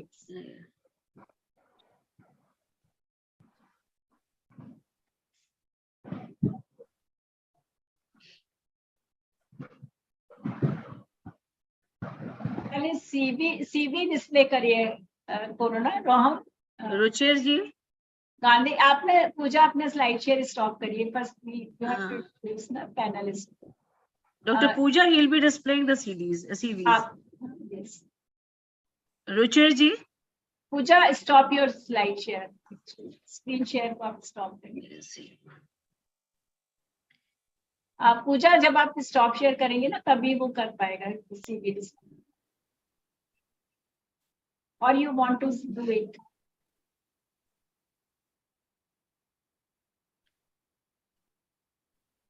Yes. Yeah.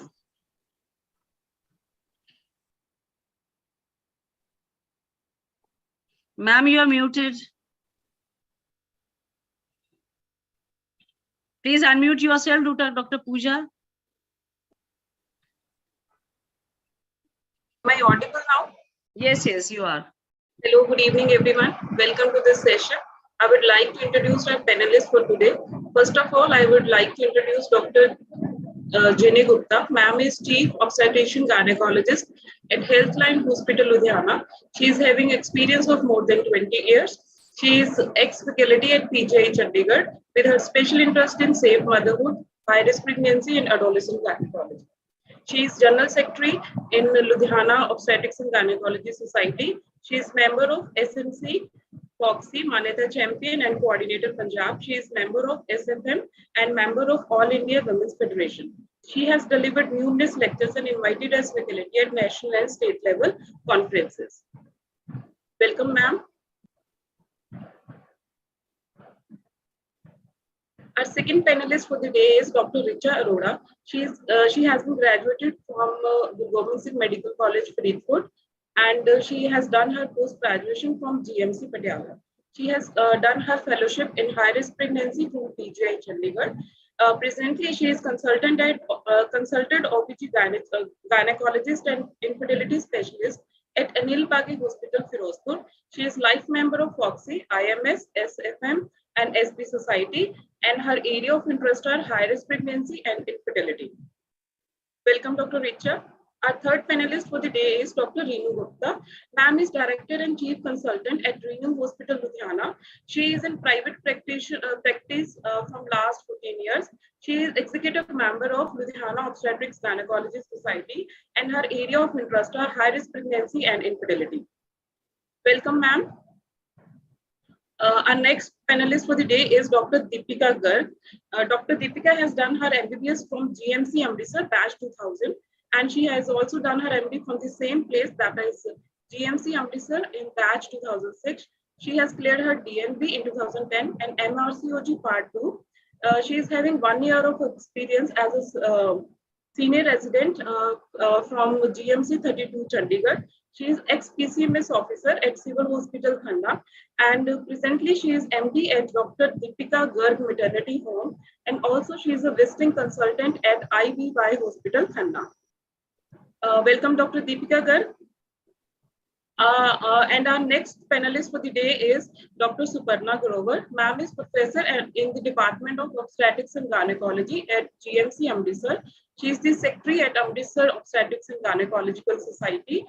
She is the state trainer for PPIUCD and maternal death surveillance review trainings in the state of Punjab. Ma'am has given a 14 research publication, and she has authored 3 chapters in OBGY books. She is having special interest in high-risk pregnancies and critical care obstetrics. Welcome, ma'am. Our next panelist is Dr. Sita Sharma.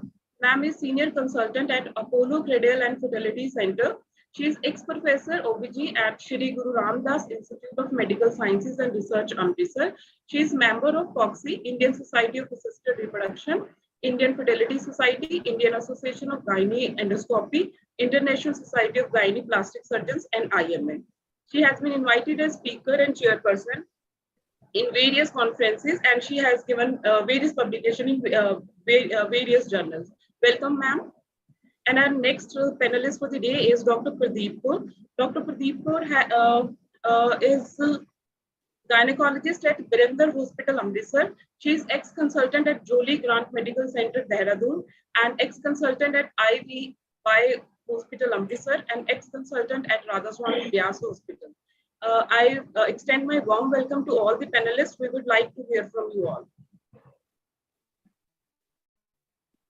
So thank you, Pooja, for that wonderful introduction. And because we are a little bit late, so welcome all the panelists. And Pooja, we will go ahead straight away with the situations, na? So that we can like cover many situations. So what we say, one thing that we have to do, so we will take 1 or 2 questions beforehand.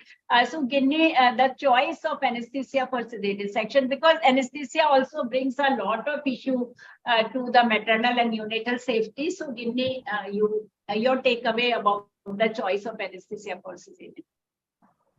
Pooja, just see Ginny is there, na? Or any panel can take it if one is not there. Get you what you said. Ma'am, may I speak? Yes. Deepika, yes. Ma'am,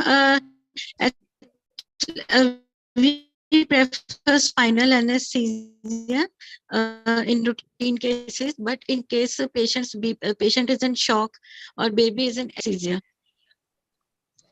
So in certain situation, you say, so one thing which me and Pooja wish to say, that the regional epidural spinal anesthesia is the thing, and whenever we are opting for general anesthesia, we must have a reason for it. Any comment from the expert, Dr. Dinesh, that for the cesarean section, for many things, pre-anesthetic checkup is being done. But for cesarean section, is it a routine practice that anesthetists do pre-anesthetic checkup, or the most junior person is sent, "Arey, Caesar hi to hai." So what's your takeaway, Dr. Dinesh, as an expert? Madam, we are having regularly our case checkup in elective cases, in all the cases of cesarean. So because it is important, because in cases like eclampsia, suspected high risk pregnancy, it can be taken by the senior doctor, by the resident doctor or the for this case. Ma'am, I'm online. I would like to put in a word. Yes, please. I had lost contact. It is well established that regional anesthesia is safer all over the world now, because in pregnancy, there is a lot of difficulty with airway. There are airway problems due to obesity. Intubation is difficult, and sometimes it results in esophageal intubation. Then there is a problem of delayed gastric emptying with full stomach, and there is a horrible possibility of Mendelssohn's, which has a significant mortality. So regional is safe, quick. Its learning curve is very easy. Even in the periphery, fresh young anesthetists are able to impart regional very well, and that it is quick onset, short acting. It is only the epidural which takes a little bit time to get established. In those patients who already have epidural in situ for a labor analgesia, in them the top-up can be given and maybe the level can be extended. But spinal is by far, I think, more than 90% elective and emergency all are using, and it's highly recommended by all the leading world bodies to use only the regional analgesia, which includes spinal first and also epidural.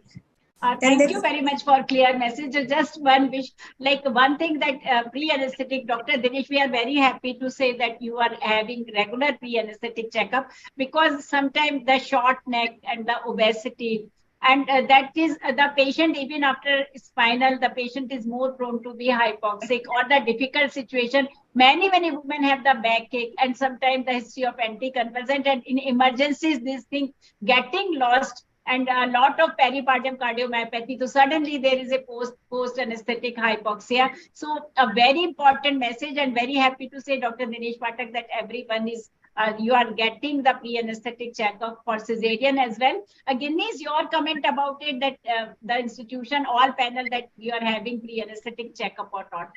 Well, the truth is that pre-anesthetic checkup is missed in most of the patients, even in institutes and in private sector, because the anesthetists are busy with elective cases. When we know we have a problem, either patient is on insulin, high blood pressure, or she has a history of polio, or there is some spinal deformity, and we know that this patient may not be administered spinal that easily. Those are the cases actually, or previous to LSCS, where we are anticipating, or we have to do a hernia repair with it.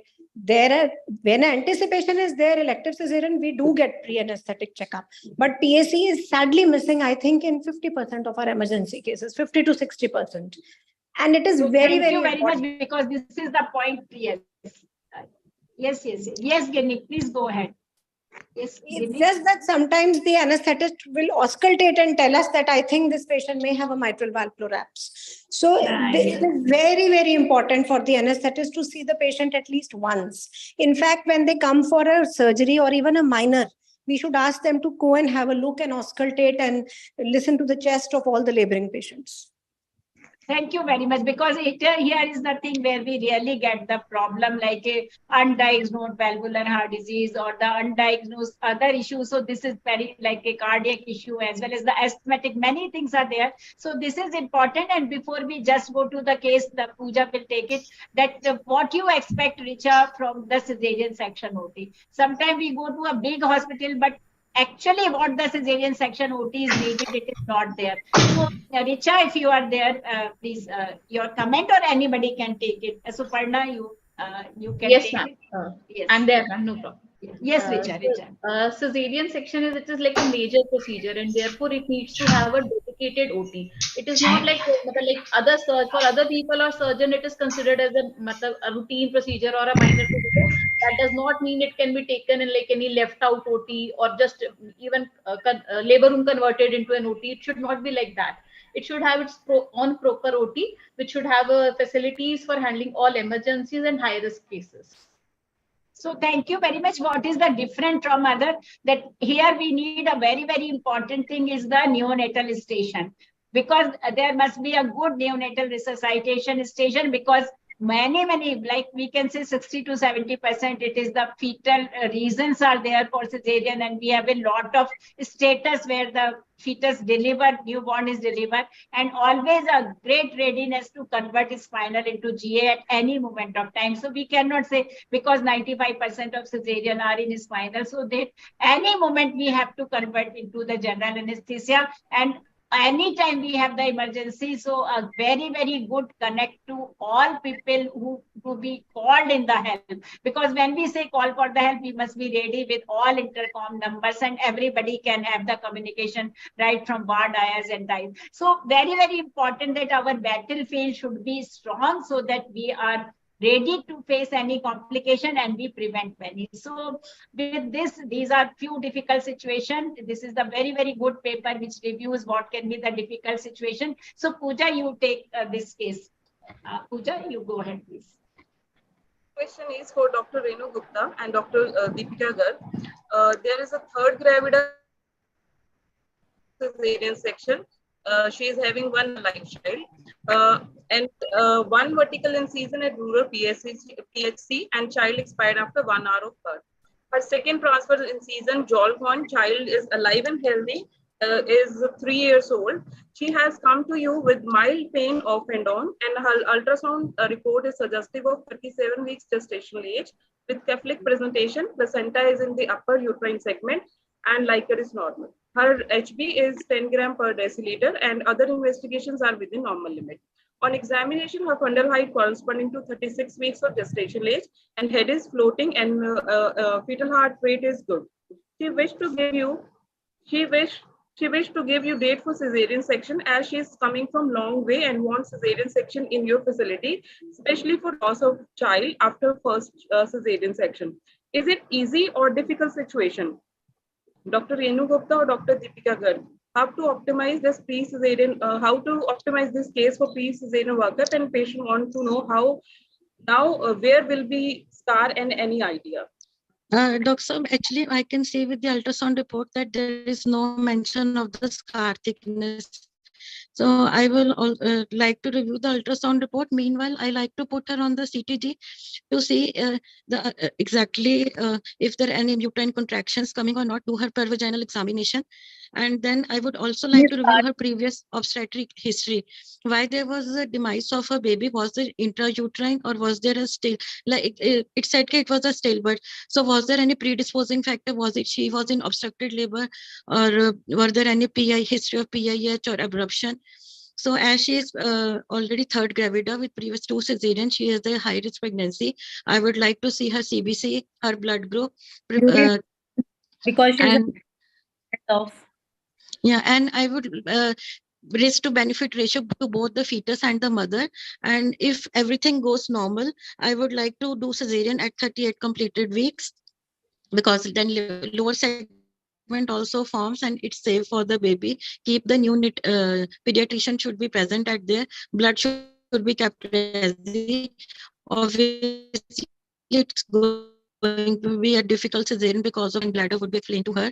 So she has one vertical and one transverse incision. But I would like to open her transverse incision only because it's cosmetically also wonderful and healing is good. Less chances of incisional hernia is there and recovery is faster with that. So wonderfully said, Deepika, every point that you want to say, already patient is not in labor. So she is mild pain, so we have to see that what is the status of you. If she is in labor, then we have to do early. Otherwise, 38 to 39 weeks, we just said that the scar prevention that we have to, like closer to term, it is the better placement. And secondly, that you go through the transfer. So, and you want to excise the scar, or you want to excise the scar, previous scar, or you want to go through on this scar? Actually, ma'am, in my practice, when in these conditions, I give transfer season just above 2 to 3 millimeter above the previous scar, because there are a lot of adhesions behind the previous scar. So I prefer to be safe. So anyone, because I excise my previous scar. So Ginny, you want to say? Ma'am, I beg to differ. I have so many teachers, you, Dr. Madhu, on this platform, but I beg to differ. I'm not going to send this patient home who has come at 37 weeks and she has mild pain off and on. She has lost one child. If it is IUFD previously and I want to keep her at least within drivable distance, she will go into labor in the middle of the night and come, and then, you know, scar separation. She's previous 2 cesareans. I am not so confident in just sending her home, even if the cervix is not changing showing any effacement. So I want to, yeah. And second thing is, one thing what we say that it is like 37 week is fair enough. So second thing, if you want to excise the previous scar or not, so this is important. And thirdly, what Ginny says, that it is our overall situation. What is the overall? It was a neonatal death. So Deepika said rightly, it was obstructed labor or what was there in the first cesarean. But overall situation, that like a socio-economic cultural issue is also very, very important. That is very, very important. So one, before we go to that, you want to excise previous scar, or you go? Deepika says that she gives the separate scar, right? The scar at present. Yes, Renu, yes, Dr. Renu. It depends upon the scar, how good is at present or how bad it is. If it is more scarry, then we have to remove it. Okay. So it is when you see that it is not good looking, then you remove, or otherwise you go to the previous, like a separate scar. So to me, that if you excise the previous scar, it is only one scar, so you don't have 2 or 3 scar, and it gives you, when you excise, you can really have a good vascularity and good healing. So better not to give the 2 or 3 scar. It is only one scar, and when you excise it, it adds to your healing as well, because you know, all adhesion and the fibrous tissue you are able to remove. So there is again a difference of opinion. So now, Suparna, this is the thing what we are fearing. It is third cesarean. Yes. Ma'am, can I add? Yes. Dr. Amrit, welcome. We were evening, remembering you. Yes. Yes, Sorry Amrit. for the delay. I was stuck somewhere. So here, I don't think that I won't choose the transverse incision. Of course, the incision of the previous scar is definitely, but we can lift here the cosmetic reason also doesn't matter, because she's already having a T shape, previous vertical and now the second transverse incision. So the vertical incision of the previous scar, and if you can lift the previous scar, that will tell you how much it is fixed to the underlying structures. So lifting before starting cesarean, before deciding the route of entry, because sometime in these cases you may have to extend the incision upwards further to reach an area where the uterus is not plastered, that is visible only in the vertical scar. So case to case selection, not a universal rule, we will go by this. So we have to go by. Thank you very much, Amrit, because sometimes sometimes we say that maybe it is better than do. So few issues. So thank you, Amrit, for it. Now, Suparna and Dr. Amrit, both of you, that what we were fearing, that when you opened, that the uterus was densely adherent to parietal abdomen. And how do you, your tips and tricks, that how to go when densely adhesion in the uterine cavity and you are not able to access the lower uterine segment? Suparna, This is one of yes, ma'am. This is one of the very commonly encountered situations during cesarean section. So first thing is to remember the rule, enter the peritoneal cavity as high as possible. We have to anticipate this complication in every patient with a previous cesarean section or laparotomy done for any other indication. So we have to enter as high as possible. Once we are in and we are seeing this kind of adhesions, we have to look for a clean area, unscarred area to start with. Usually we will find it more laterally. In this middle part, we expect more dense type of adhesions. So laterally we have to find an unscarred area of peritoneum and start with sharp dissection. Of course, with the traction and counter traction technique. And we have to go slow. Everything should be under vision. And once we find the correct plane, then it won't be that difficult in most of the situations. Sometimes we do see very thick fibrotic bands between the rectus muscle and the anterior wall of the uterus. There, in fact, we may sometimes have to apply an artery and cut it in between. And once that is done, the lower situation is not that bad. So the thing is, you have to be slow. You can't hurry up in this situation that I have to take the baby out, because anything and hemorrhage starts, then also we are threatening that aspect. So we have to be careful not to injure the bladder, not to injure the bowel. And of course, the direction of our Caesar tip should be more towards the body of the uterus and away from the bladder to avoid.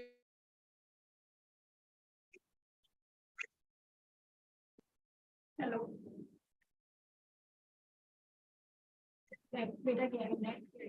Hello, am I audible? Yes, ma'am, you're audible. Yes. Yes. I think so. One thing, Amrit, just we say very nicely. Suparna said very correctly that virgin space. Sometimes in transverse incision, we want to cut the rectus muscle. Do you, Suparna and Amrit, that we want to have a virgin space, so a little bit transverse, like converting into maillard incision. So sometimes you need it or not when we are having dense adhesion.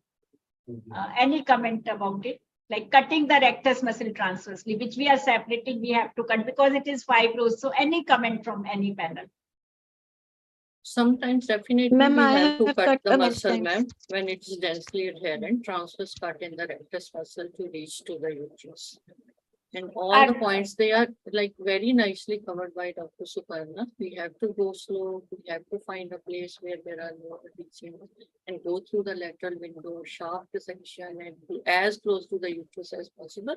So all these points, go slow and patiently. Definitely, there is. We are going to reach the uterus. So, Dr. Renu want to say, and Pooja, your comment for your experience, Dr. Pooja, my co-moderator, about these situations, Pooja, before we go to the floating head issue. Dr. Renu want to say something. Deepika, Dr. Renu, you wanted to say, add something. Deepika, you have raised your Ma'am, hand. yes, ma'am, I have cut the muscles many times because sometimes they are very taut.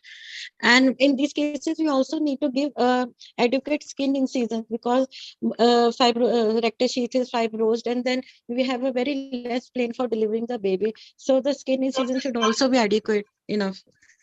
So one thing actually, just I brought this point that sometimes don't be afraid, don't be like pushing and dragging and struggling. It is very easy that you just use a cautery and take a space transversely and it gives you a good space.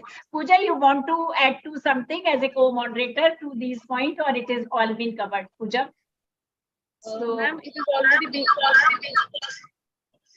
So now the issue of floating head. So in these patients, because I just wanted to add one thing, that yes, we should close the peritoneum to avoid this kind of situations. That is what I personally feel. Parietal Although they peritoneum, say peritoneum gets epithelialized. Parietal Yes, ma'am. peritoneum. Yes, Now, ma'am. yes, agree with it. And actually, my talk is standardization of cesarean section technique. It is a omit-visceral peritoneum closure because that brings the bladder forward and can make. But yes, the parietal peritoneum closure is actually desirable and it leads to less adhesion. Whatever the surgeon says, कि हम लोग कभी नहीं करते, but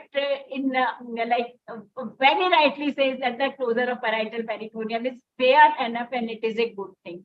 So, Dr. Yes. Sita, the next point is the floating head, Pooja. So, you say, Pooja, you roll out the discussion about the floating head. What are the issue in such type of cases? Dr. Sita is with us. Yeah. Yes, ma'am, I'm here. Yes. Yeah, after reaching to the uterus, then the difficult situation is how to handle the floating head. And this is a common situation which is encountered during the previous one cesarean or previous two cesareans, or when we are doing the cesarean for elective cases. And in these cases, when the head is floating, we should, after reflecting the bladder down, then we should give a small nick first on the lower uterine segment and just wait for the liquor to drain out. Once the liquor is drained out, then we should enlarge the incision, then negotiate the hand below the fetal head. Try to grab the fetal hand and try not to lose your grip, and ask your assistant to give a push with a medium kind of pressure, not a sudden thrust, and try to negotiate the head in the line of the incision. And with this traction, we can take out the head very easily. But the only thing is, if we are finding any difficulty in taking out the head, then we can always use a forceps blade as a one blade as a vectis. That gives a very good method to take out the head. And some people do use ventouse also. I am not using it, but if it is again stuck and we are not able to take it out, and then find the fetal feet and just grab it out through the as a breech extraction. Sita, you are very right. I'm very happy. Actually, the panel is going very nice because everybody is taking the thing which they are doing. So very rightly says that allow the fluid to drain a little bit fundal pressure. Abhi, कुछ दिन पहले Harish Doshi, we always say in the panel that we don't use fundal pressure, but everybody uses some sort of, it is not vigorous, a little bit, keeping the alignment, keeping the head into the incision line. Very rightly said that the forceps one blade is very, very, very important like tool. And I say to everybody that please keep forceps in your cesarean section trolley. आपको समय नहीं कि जब भी आपको difficulty हो रही है, then you are asking for it. It should be a routine that the forceps are kept on the operation theatre trolley. It is very good. And Dr. Sita, your comment is like in the like a alliance with the studies, which says a bit question mark about the safety of vacuum in cesarean section. A little bit more fetal complication because the vacuum is made for the vaginal delivery. So it is perpendicular. Yeah. When you are using in the cesarean section, it should be tangential, differently made, and a little bit caution about it. I'm not against it or something, but the few studies says that we should be careful about it. So see, Dr. Sita is better than the forceps. So this we say we further need the research that the vacuum is as safe as no. So Dr. Dinesh and Dr. Amrit, your comment about use of vacuum in this thing, floating head. To the previous talk, that while you are having floating head, delivering floating head, we should not drain the liquor completely, because when you need to manipulate the baby, like doing breech extraction, then you will need to have some liquor. So don't drain the liquor, straight away all the liquor, and let some liquor and then try to deliver the baby. And of course, vacuum is being used a lot of time wherever facilities are available, but it is very good assistance where we are require less volume, because we are not putting the hand, we're not using forceps practice, one blade of forceps practice, and we don't need any to push the from above. And most important thing that if the incision adequate, that there is less blood loss, there is less chance of extension of the incision of the uterine segment. So vacuum is very good if it is being used appropriately. But certain things kept in mind, that whether the contraindications, like we are delivering a preterm baby, we should not use it because the complications that may arise, like retinal hemorrhage, cephalotoma, and all these are certain complications which should be avoided. And if there is any some demineralization, bone demineralization problem or bleeding problem of the baby, then this should be avoided. But in occiput position, any occiput position is there, anterior, posterior, transverse, we can use vacuum to deliver the baby very nicely. And we should be careful not to give too much traction, because too much traction, what will happen that every time we give too much traction, there is likely chance that it will get detached, and there is more chance of cephalohematoma. So and it's a very good device. if we use Thank you very much, because many people are using vacuum. I was just quoting the studies because few are comfortable with forceps and few are with vacuums, even in vaginal delivery. So Pooja, my co-moderator, internal podalic version, anybody, any comment of IPV in the floating head? Sometimes the head actually rotate when we are doing it. So Pooja, what's your experience? Ma'am, my voice is audible?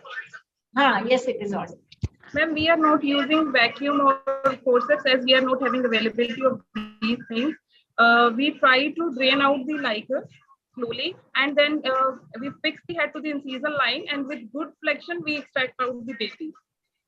So you don't have forceps in your labor room also? No, ma'am. No, ma'am, we don't have forceps or vacuum in our labor room. And so this is very, very important concern, because you know the assisted delivery either in the like vaginal and the like cesarean section. So this is a real. We are working in the government setup and we are not getting these things, these equipments. Great, that is something Ma'am, we really look That's up. very Yes. bad. Ma'am, I would like to add something. Yes, please. Ma'am, in my cases, I ask the anesthetist to keep the head end up and with gravity. So with the gravity, the head comes down a bit, and also use a footstep in such cases so that I could get an extra grip of the head. Great, nice. Thank you. These are a good tip, because yes, it is there. So Pooja, this bladder injury is there. So Dr. Pradeep is with us. So you, जब ये dissection हो रहा था, you suddenly see the bladder like a polyp bulb coming out or the urine suddenly leaking. So Dr. Pradeep is with us. नहीं कोई बात नहीं, मैं बात कर लूंगी. Hello. Yes. Dr. Pradeep. Yes, am I audible? Yes, please. Yeah, so this is a case in which the case is already a high risk case because of third cesarean section, and as the bladder is dissected down, we can see the Foley's catheter. So in this scenario, there are some protocol which has to be followed. So first is like informing certain set of people. First is we'll call for help, whoever is available, like for a urologist if available, or a surgeon, whoever is available. And the anesthetist also has to be informed that bladder injury has occurred, and there may be need for giving one shot or this gram-negative antibiotic to be started. Then also the theatre staff has to be informed because sometimes we may need some extra instruments for bladder repair. And if we are doing the case under spinal and the patient is conscious, so we have to inform the patient also that this injury has occurred and we'll be repairing this.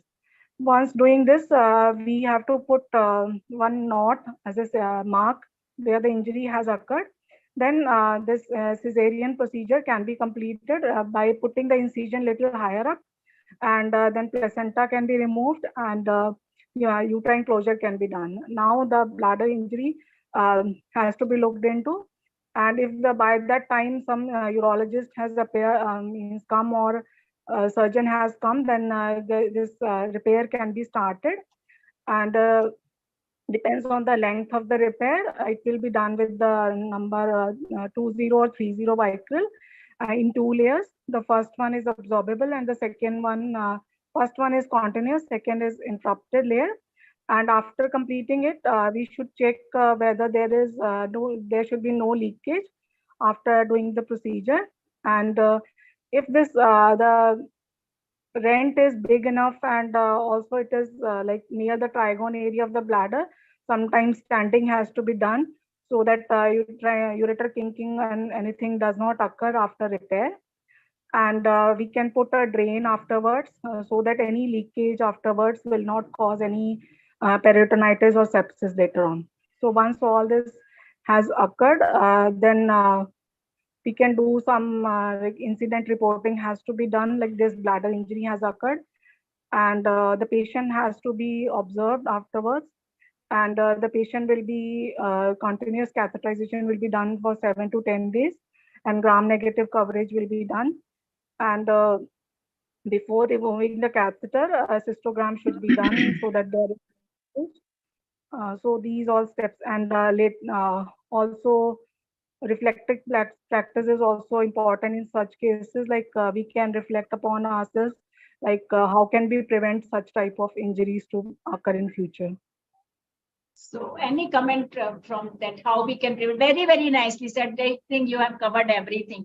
But just we wish to say that if it is a non-dependent and less than 2 centimeter or simple clear cut, like a straight injury, like very sharp, then you can easily repair. Most of the OB-GYN can repair themselves. But if it is like a ragged, or you say that it is dependent portion near trigon, then of course the urologist presence is always there, and we have to always be good in documentation. So your comment, you started that how we can reflect it. So two tips to everybody, that how can we prevent the bladder injury, urinary tract injury, because it is one of the most common injury which we have in cesarean.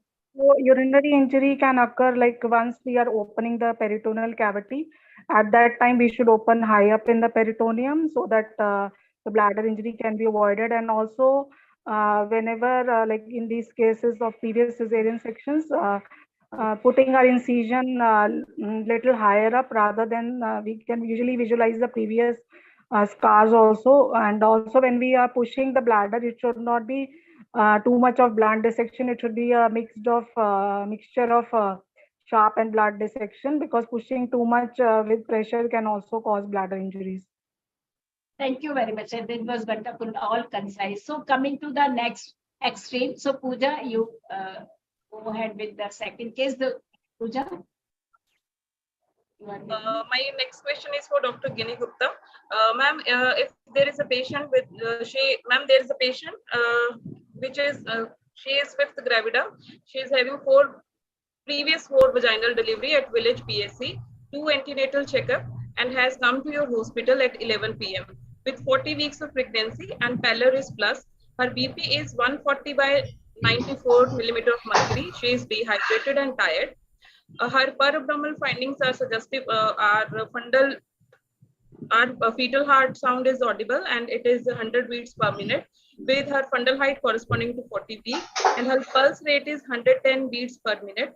Abdomen is tense. Presenting part is not made out.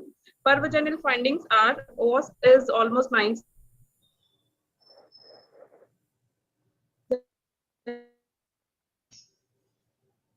Dilated. Head station is at vaginal examination, and there is a vulval. Will you take this case straight away to the OT, or have protocol for quick preoperative preparation and check in cesarean section in the second stage? Especially it is especially rapid emergency situation. What difficulty you are going to anticipate in this case, and what are your plans and approach to face these kind of difficulties? This is a very, very sick patient. She is in obstructed labor with features of septicemia. Can you go back to the previous slide? With features of septicemia, and of course a quick assessment is needed. This patient, we need to find out for how long she has been in labor and how many untrained attendants, traditional birth attendants, have been handling her. She needs quick antibiotics, she needs fluid, she needs at least a platelet count before we start opening her, and she needs a very detailed consent as to the guarded prognosis and outcome of the fetus. We may not be able to save this fetus even if we are doing a dynamic second stage cesarean. We need to counsel her for VVF, we need to counsel her for a lot of things. So of course in our city we get express CBC in around 10 to 12 minutes with the automatic counters. So preparation along with pushing in antibiotics, and along with that we need to do the CTG, the NST, the heart tracing, so that we can tell them that this is meconium with a lot of bradycardia and we do not know the outcome of the fetus, and we are going to have to do the cesarean for obstruction to save the mother from a ruptured uterus. She could be impending rupture also because the uterus is tense. And after this preparation with arranging blood with cross-matching, because she may go into atonic on the table, even if her HB is 11, it may be that she is dehydrated. With the cross-matching sample sent and with her anesthetist and the pediatrician informed beforehand, the anesthetist would definitely assess and add their own pointers. And yes, this patient is going to need a very, very quick and dynamic pre-op preparation and an activation of the PPH team beforehand, and activation of the sepsis protocol also, because she is likely septicemic also with some BP elevation, which is preventing the BP fall of sepsis. So yes, what else do you wish to ask? Now the technical, very rightly said, Ginny, that actually why we put this question only, not only the technique, because in haste, because the patient is in, we suddenly take into the like OT, and after OT and during OT, like the surgery, we are in the trouble because the coagulation profile might be disturbed, or her hemoglobin, and sometimes patient is diabetic as well. So we'll say the quick viral marker, quick hemoglobin, quick blood sugar, this is the minimum, and all antacids. So it is a expedited cesarean section, but always a coordinated thing. So this is very, very important for such emergency situation, because we are going to like not just carried away because the fetal heart is 100 and we are in very much hurry. Very nicely said, Ginny. And now the technique, when you are doing the second stage cesarean section, the uterine incision and the what is the technicality thing, because we want to cover 2 or 3 cases in next 10 minutes. So just a second. Yes. I will do transfers only because see, even with transfers, the technique is mastered by all of us. We are able to get adequate exposure. Now the bladder will be updrawn. Even if you manage to put the catheter into the edematous vulva, you will obviously preoperatively catheterize her. Bladder will be like mathe pe chada hua, hum log mazak karte hain, umbilicus tak to bladder hi hota hai patient ka. So we will be very careful to tent the peritoneal fold and to see the transparent fold and carefully push the bladder down.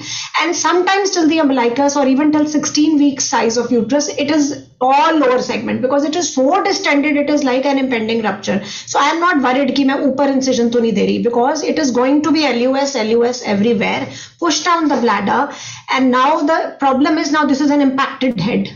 So I will give a transverse curvilinear incision only. And now the technique for how to extract this head is personal. There are 3 techniques. One is, of course, head first. That is just to insinuate your hand between the lower segment and the fetal head and increase the flexion. There may be vaginal pushing by a trained person beforehand. In our institute where I was trained, we had young JRs pushed from the vagina and create spiral vaginal tears in deeply impacted heads. So this is your own call. If you are doing these dirty peripheral cesareans with stuck heads, then do you do a head first, or then where you insinuate your hand, gently flex the head and deliver it out, right? This will involve a lot of lateral extension, avulsion of the uterine, extension vertically downwards. Second technique is the modified Patvardhans, or the breech first, which is a very, very easy technique actually, because when you give this liberal incision over the lower uterine segment, the shoulder usually pops out. And then you hold the shoulder with one hand towards the side that it is and gently deliver the other shoulder. Then you take out the buttocks, and then the breech comes in your hand and slowly you unscrew the baby. If you learn this technique even from video, it was done at CG Saraiya CM in Lucknow. It is so beautiful and easy that there is no pressure exerted on the lower uterine segment, lower flap. That is where the extension and the tears will occur. So then there is a technique of the breech. Upar haath dal ke, you put your hand, follow the fetal back below the upper flap, pull down the leg and then the other leg and extract as breech. So this is personal. In AICOG Calcutta, they had people from UK who had fetal disimpaction systems from the vagina, fetal pillow and whatnot. They were showing that you put it in the vagina, inflate it with this much of fluid, and the fetal head gently lifts up. Well, that is not practical for India. It's not here. But what technique to adopt, it is depending on the surgeon. Reverse breech and extraction as breech are good techniques. And yes, we know that this fetus will be compromised. So we have to, immediately the pediatrician should be present there.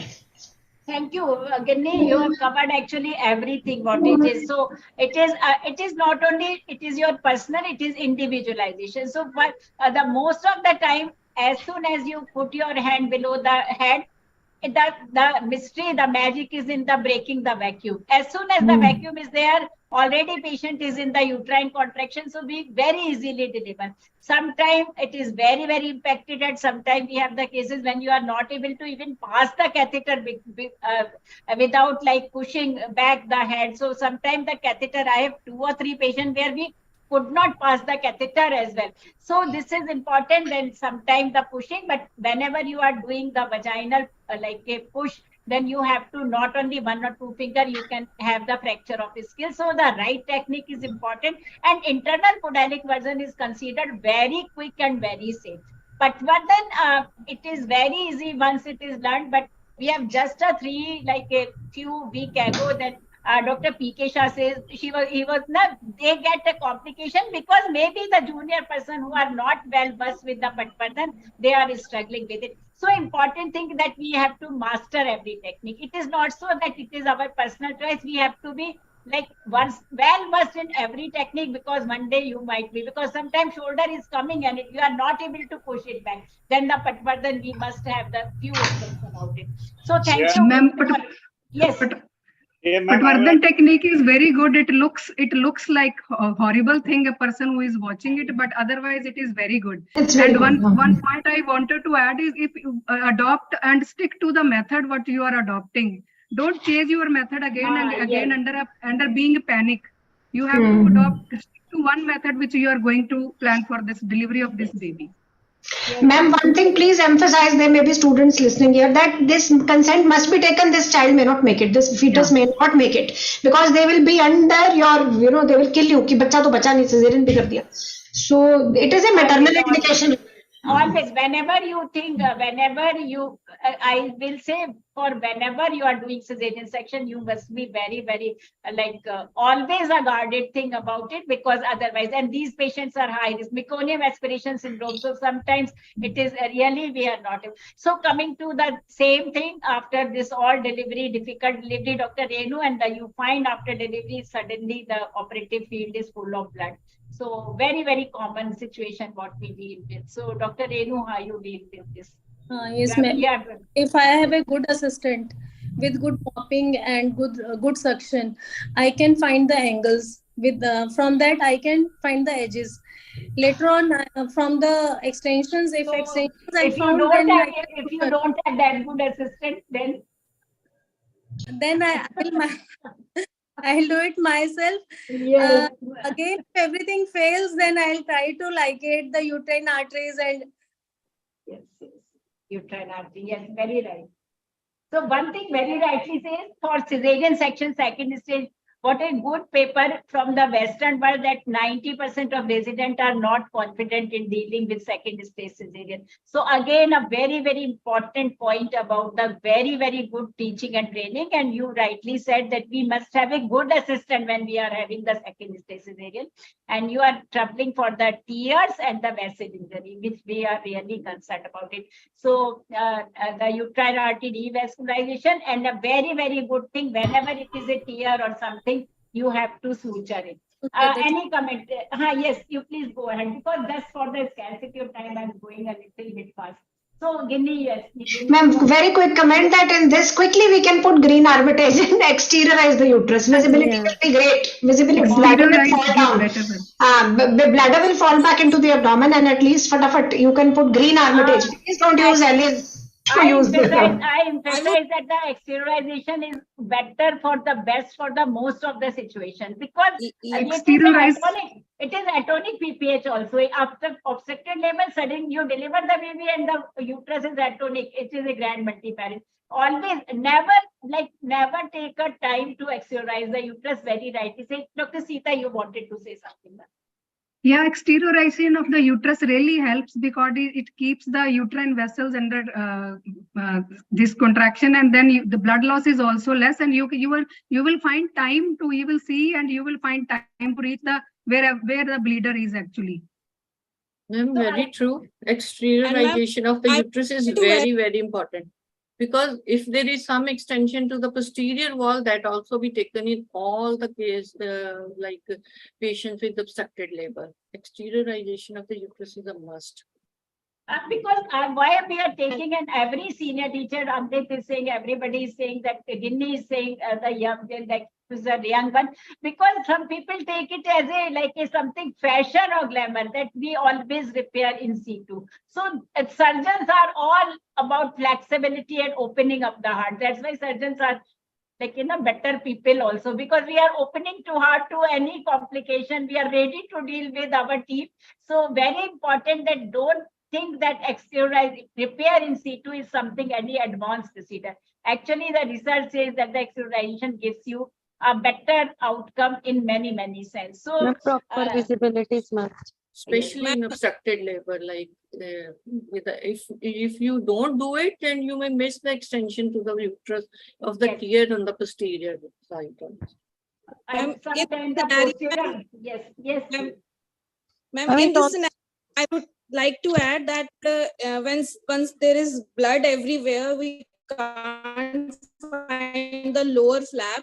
It is a good practice to start from one edge, just catch it with the alleys. Then with small distance between two alleys, 2 to 2 centimeter gaps, we go on tracing the complete lower flap till we reach the other edge. And in between, we'll be definitely finding the point where extension was there, and we can catch the edges of the extension also and then stitch them separately.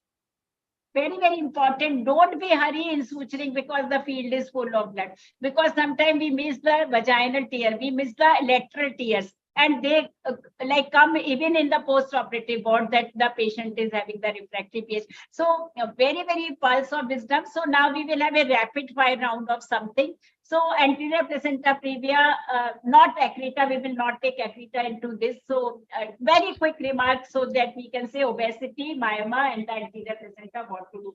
So anterior placenta, your tip, Deepika, how you go for the Ma'am, obviously the lower segment is not well formed, and we can sometimes see the placental edge. So I try to give incision just above the placental edge. So, but if the and try to insinuate my fingers between the placenta and the separating between the membranes and the baby, and rupture the membranes and then deliver the placenta. Sometimes I have to make on the placenta, on the margin involving the placenta, and then quickly deliver the baby. And obviously they need nutrition. So very important point. One important thing I will like to say that whenever you are doing cesarean section for placenta previa, always do again the ultrasound, so that you mind you are really clear cut that where the placenta is, and sometimes it is migration or sometimes, so 1 or 2, even if it is a 10 days before ultrasound, better to do it. And always we want to avoid the placental going through. Sometimes it is inevitable. If it is, we have to be very, very quick into the delivery of the baby, because that may be the blood loss. Now the very two thing only, obesity and the myoma we will take. So myoma in lower uterine segment, myoma in upper uterine segment. So Pradeep, Dr. Pradeep, if it is not there, are you doing cesarean myomectomy or not doing, or sometime doing, not doing? What is your take up? Anybody can take. Pradeep is with us, right? Okay, Pradeep. Hello, ma'am. If myoma is there, we can 2-3 options are there.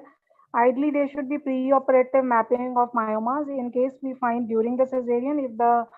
If it is possible to give the incision avoiding the myoma, then it is better. In case the myoma is coming in the incision line, then we can do a quick myomectomy, and then the baby can be taken out.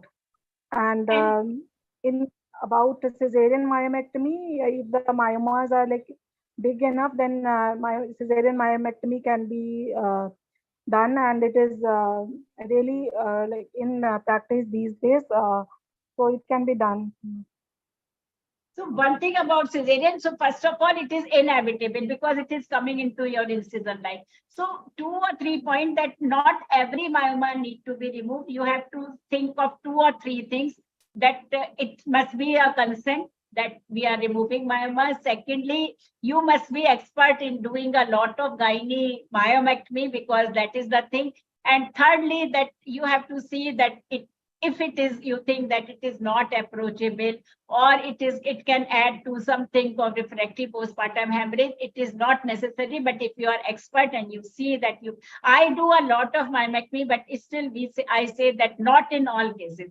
Sometimes we really leave because we think that it is a very dangerous thing to touch it. So always be very flexible and a good technique. Why? Because we are having a good thing, because like we do the cautery, so right plane, removing myomectomy and a good suturing. So this is important. But if it is very close to corneal, and sometimes we think that we might get into trouble, then there is nothing to take risk about it, because it is not that you go on to the like very radical measure for postpartum hemorrhage. So this is one question. And preeclampsia I am leaving. So this thing, obesity, because in Punjab it is a issue about obesity.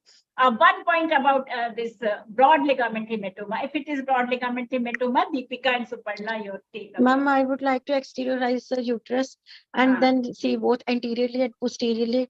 And obviously, if I need to ligate the uterine arteries, I will not be in a haste. Sometimes internally needs to be done. I am not in, then I will call a surgeon, obviously, and keep the blood in hand. Try to avoid ureter. Try to delineate the anatomical planes.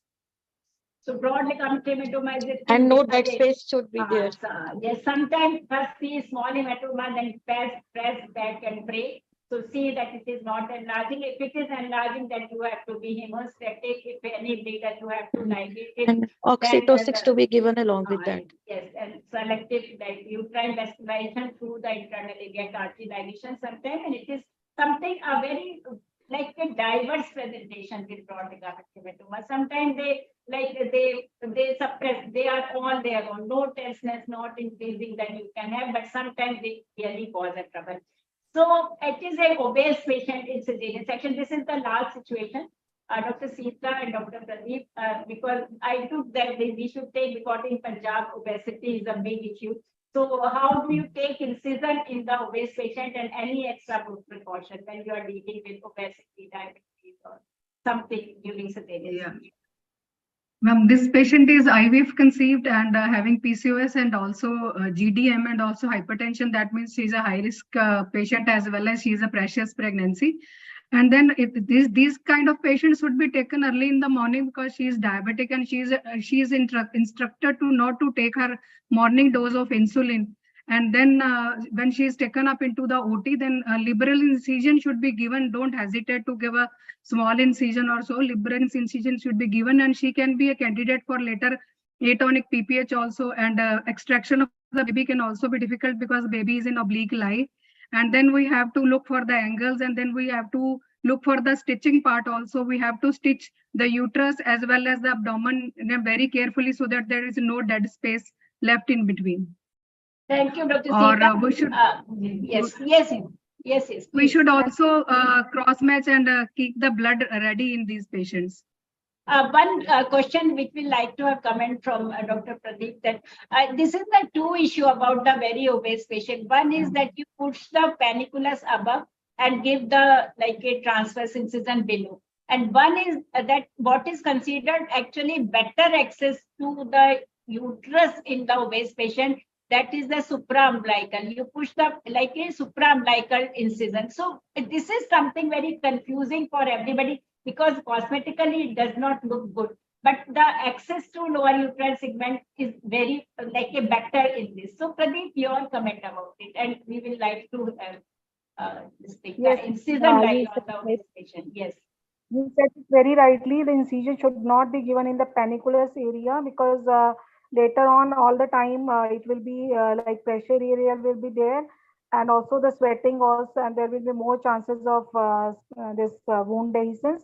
So incision can be given little above the panniculus, or as you said means in the paraumbilical area. So higher up should be supraumbilical incision should be given. And also in these patients thromboprophylaxis and early mobilization is also very important in these morbidly obese patients.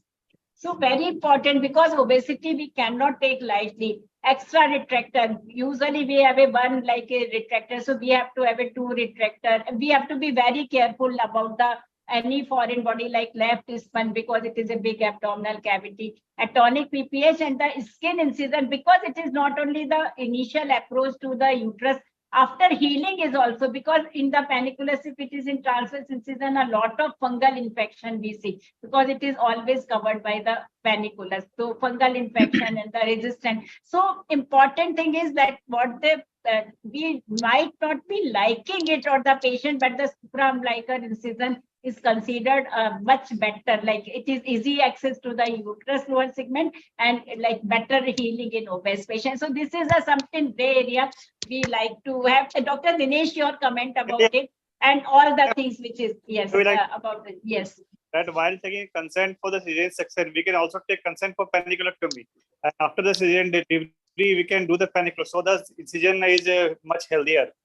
And I often do take consent and I do perform paniculectomy in such obese patients. So that's the like expert, Dr. Dinesh. This is something. Ma'am, Yes, Dr. Amrit.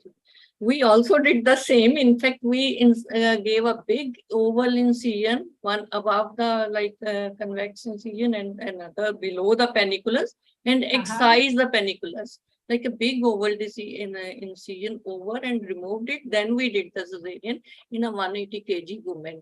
So it's equally good and it was perfectly well. There was no post-operative infection. So sadly, we haven't taken this consent as Dinesh is telling, but this came in our mind, okay, we can do this, and we did it. And thank you. This is something like a ma'am. Yes, ma'am, yes. I don't give incision below the paniculus. I give in the lower fold of paniculus where there is less of fat, and there there is less of sweat there. मतलब पूरा नीचे नहीं, उसकी lower fold पे देती हूँ ताकि sweat भी ना हो और हीलिंग भी बढ़िया. और फोल्ड में ऊपर वाला फोल्ड भी it falls approximately on the lower. Approximation भी बहुत अच्छा आता है. So thank you very much. This is what everybody you can do paniculectomy. So this is one thing which it is one very important takeaway, and you say that the lower edge. So it is all about discussion that we might not achieve perfection, but we always look forward to achieve perfection. So this is all about discussion, a great learning and sharing session. So no pressure, no diamonds. So we are all emerged as diamonds. So thank you very much. And again, I seek everybody's support. And you who have not nominated, like just send the nomination form to Foxy office. So thank you very much. Thank you, ma'am. Thank you, ma'am. Thank you all and all the best, ma'am. Thank you. And ma'am, we are very happy to see our PGs like Pooja and Deepika, all our students.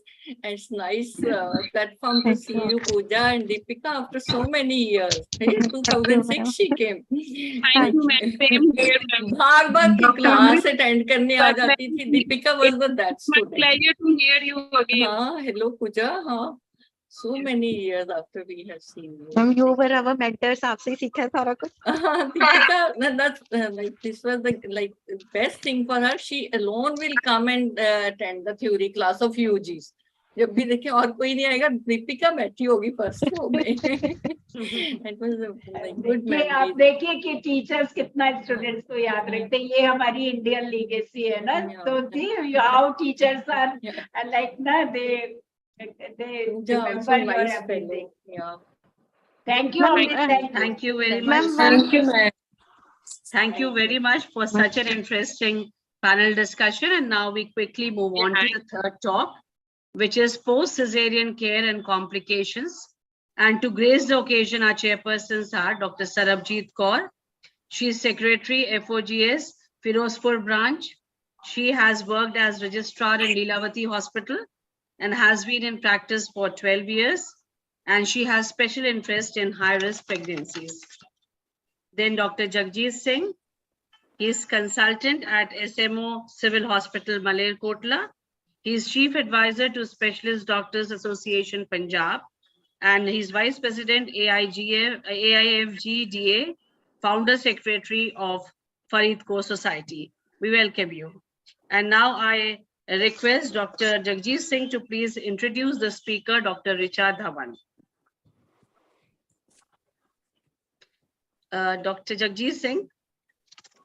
I think he's not there. Dr. Sarabjit Kaur, ma'am, please introduce the speaker, Dr. Richa Dhawan.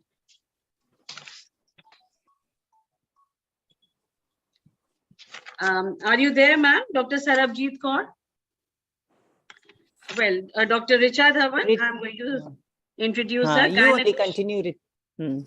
Yeah, she's a gynecologist at District Hospital, Ferozpur, Punjab. She is District Nodal Officer for Lakshya and PPIUCD, and she's doing a project on cervical cancer screening and treatment of precancerous lesions. We welcome you, Dr. Richa Dhawan. Please take. Very good evening to all of you. My topic for the day is post-cesarean care and complications. Post-operative care is the care that the patient receives after a surgical procedure. After the surgery, the patient is shifted to the recovery area. It is divided into immediate care, first 24 hours, after 24 hours, and after discharge. The immediate care for the first 4 to 6 hours begins in the recovery area when the vital signs are checked every 15 minutes in the first hour and every 30 minutes in the second hour. After this, when the patient is shifted to the room, the vital signs, uterine tone, urine output, and bleeding are recorded hourly. The wound must be inspected to detect any blood loss. The analgesics are given as prescribed. Deep breathing and coughing are encouraged, and breastfeeding is initiated. In the first 24 hours, IV fluids or crystalloid solution with 5% dextrose are given, 2500 to 3000 ml per 24 hours. Parenteral antibiotics are given for the first 48 hours. Uterotonics, antiemetics, and analgesics are given as needed. The women is assessed every 4 hourly for the vital signs, bleeding per vaginum, and urine output. The CBC is done the morning after surgery or earlier if there was unusual blood loss or if there is any evidence of hypovolemia like tachycardia or hypotension or oliguria. The lungs are auscultated and the maternal oxygen saturation is checked. The Foley's catheter can be removed by 12 hours post-operatively or the morning after surgery. The liquids and semi-solids are allowed 8 hours after surgery in uncomplicated cases. Vital signs to be checked 4 hourly. Oral intake with semi-solids and then advanced to normal diet. IV fluids continued for 48 hours. The early ambulation is encouraged at least thrice a day as it lowers the risk for venous thromboembolism. The Rh immunoglobulin is administered if indicated by the infant cord blood Rh status. The wound is inspected for any infection. The check dressing is done on day 3 and the patient can be discharged. The sutures are removed by day 7 and by the 3rd postpartum day, taking a shower is not harmful to the incision. After discharge, the activities during the first week should be restricted to self-care and newborn care. Oral antibiotics and analgesics are continued. This figure shows the ERAS, that is Enhanced Recovery After Surgery Protocol for Cesarean Delivery. It encompasses the steps to be taken in the perioperative period, that is the preoperative and intraoperative steps to be taken so that the post-operative recovery is enhanced. In the preoperative period, the patient education is done, the HB optimization is done, overall NPO status is maintained, and then in the intraoperative period, prophylactic antibiotics are given and delayed cord clamping is done, neuraxial anesthesia and neuraxial opioids are given, and post-operative nausea vomiting prophylaxis is done. Early oral intake in the post-operative period, regular oral and multimodal analgesics are given, early mobilization, early removal of urinary catheter is done, breastfeeding is initiated, and neonatology team visit is done. Now coming on to the post-operative thromboprophylaxis, thromboembolism is a major cause of maternal mortality and morbidity. Women undergoing cesarean delivery have increased risk of venous thromboembolism. The other risks include age greater than 35 years, obesity, parity greater than 3, emergency cesarean section, cesarean hysterectomy, concurrent infection, major illness, preeclampsia, gross varicosities, and prior deep vein thrombosis or thrombophilia. The recommendations for thromboprophylaxis during puerperium are: the women with previous venous thromboembolism should have careful history and screening for thrombophilia, ideally before pregnancy. Indications of thromboprophylaxis: regardless of their risk of venous thromboembolism, immobilization should be minimized and dehydration should be avoided. Pneumatic compression devices and low molecular weight heparin may be recommended in women with high risk. The women with previous venous thromboembolism and no history of thrombophilia, postnatal prophylaxis with LMWH for 6 weeks is given for all patients, and those with inherited thrombophilia, postnatal prophylaxis for at least 6 weeks is given. The dose for thromboprophylaxis is enoxaparin 40 milligrams daily for a normal body weight patient. If the body weight is less than 50 kilograms, 20 milligrams per day. Body weight greater than 90 kg for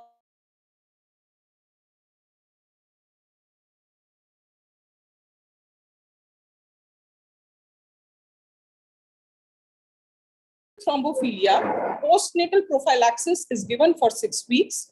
Women with antiphospholipid antibody syndrome with history of thrombosis, postnatal prophylaxis is given for 6 weeks with LMWH, and no history of thrombosis, postnatal prophylaxis for 3 to 5 days is given.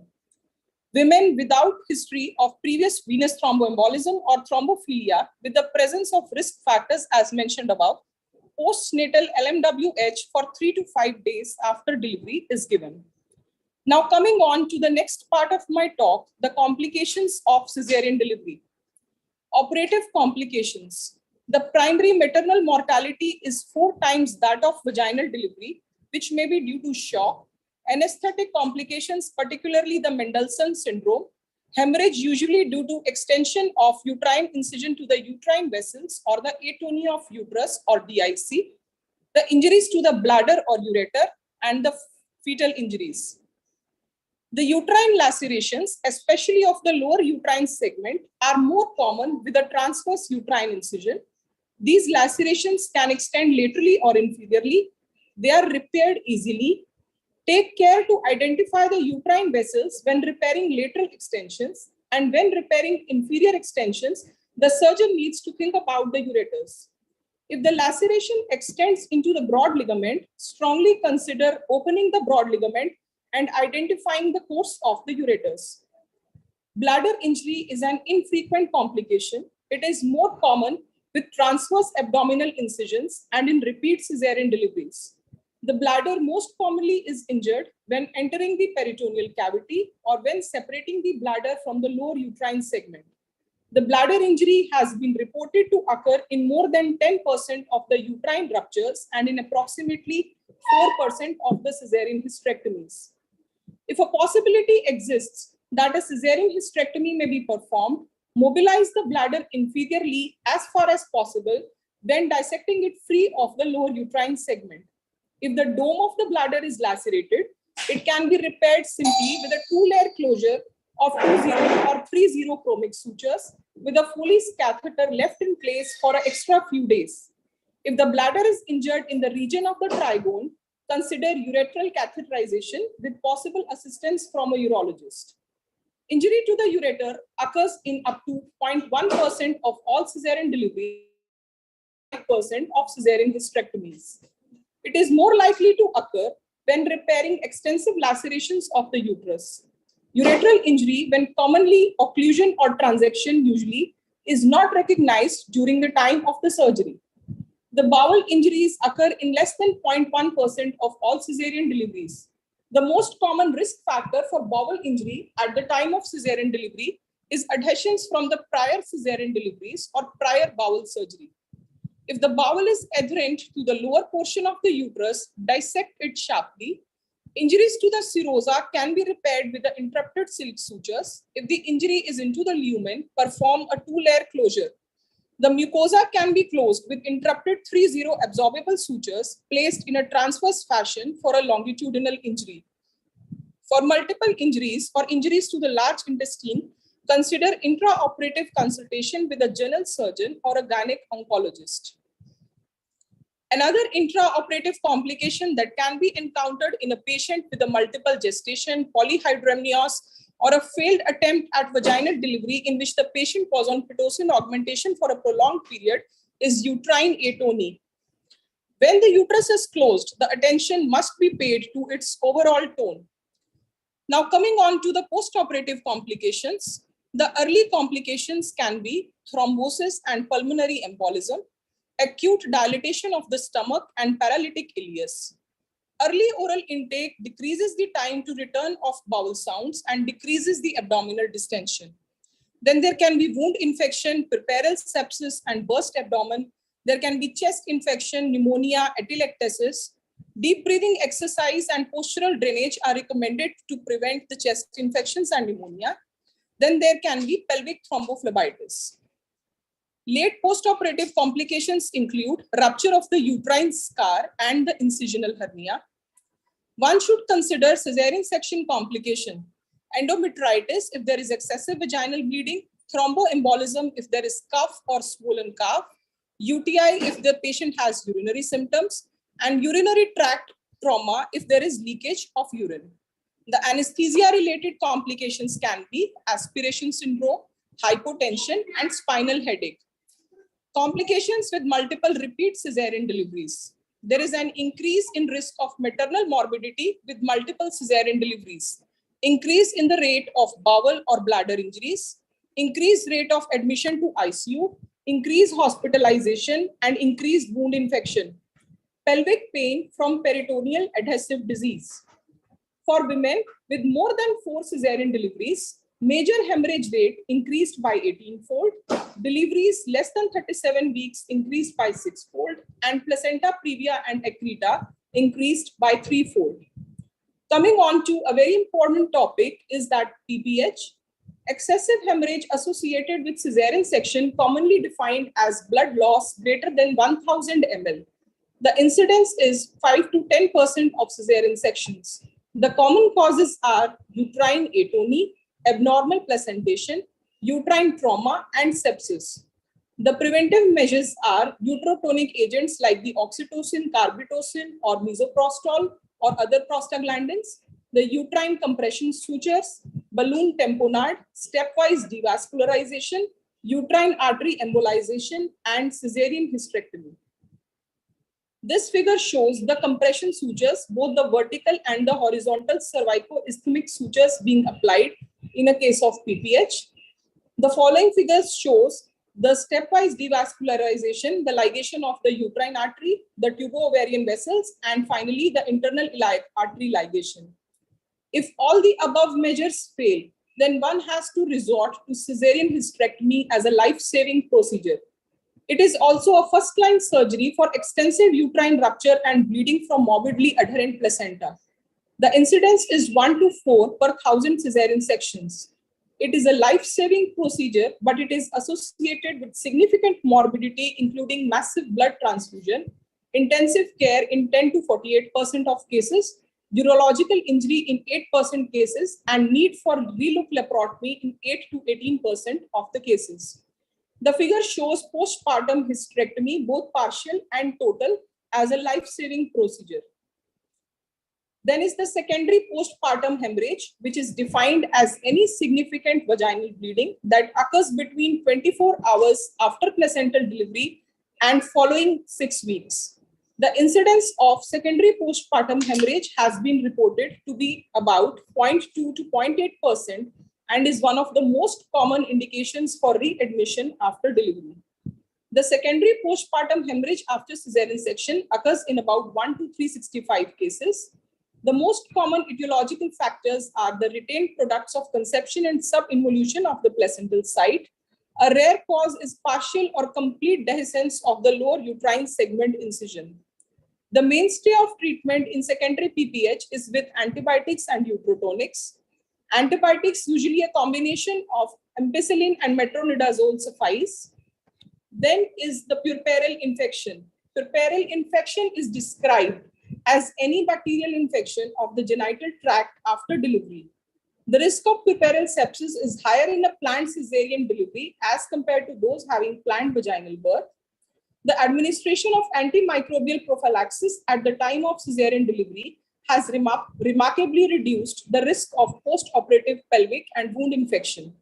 Prophylactic broad-spectrum antibiotics such as single-dose cephalosporin and extended-spectrum penicillin may be given. Also, allowing the placenta to separate spontaneously compared with the manual separation reduces the risk of puerperal infection.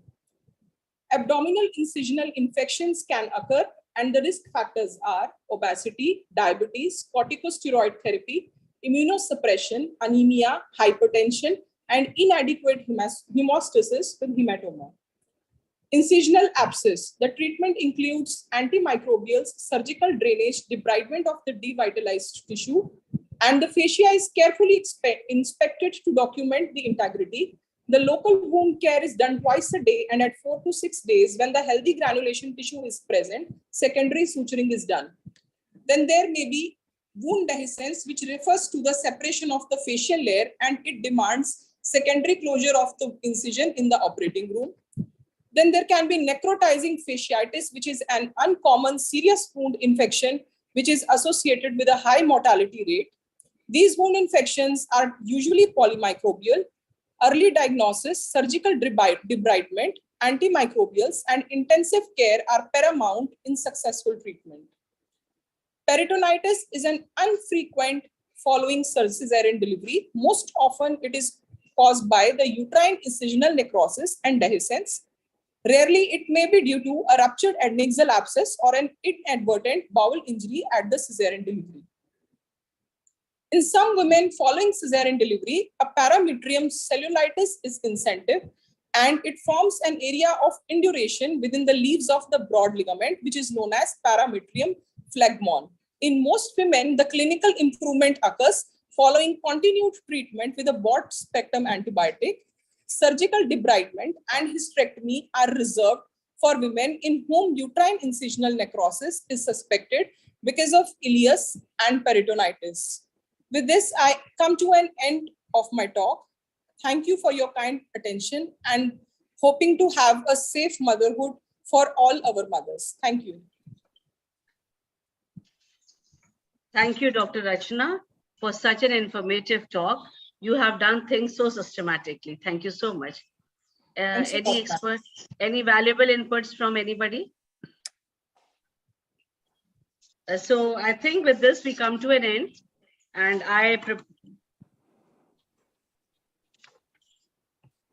with this, we come to an end. And I would like to propose a vote of thanks. It's my proud privilege to extend the vote of thanks. I extend my gratitude to our revered guests, Dr. Madhu Nagpal and Dr. Manju Puri, for their inspirational words and blessings. I'm extremely thankful to all the chairpersons for their valuable inputs. I'm really thankful to all the speakers for their brilliant and informative talks. I thank and congratulate the panelists for their interactive discussion. I thank Dr. Sadhana Gupta and wish her great success in the upcoming elections. And I thank Dr. Amrita Jaipuria for her guidance and great help. And in the end, I must thank the organizing team for their hard work in making this webinar successful. Thank you very much. Thank you all. Madam, you are muted. Madam, Thank you, Ritu and Amrita. I owe a big thank you, Corona. Thank you. It was today's session was something.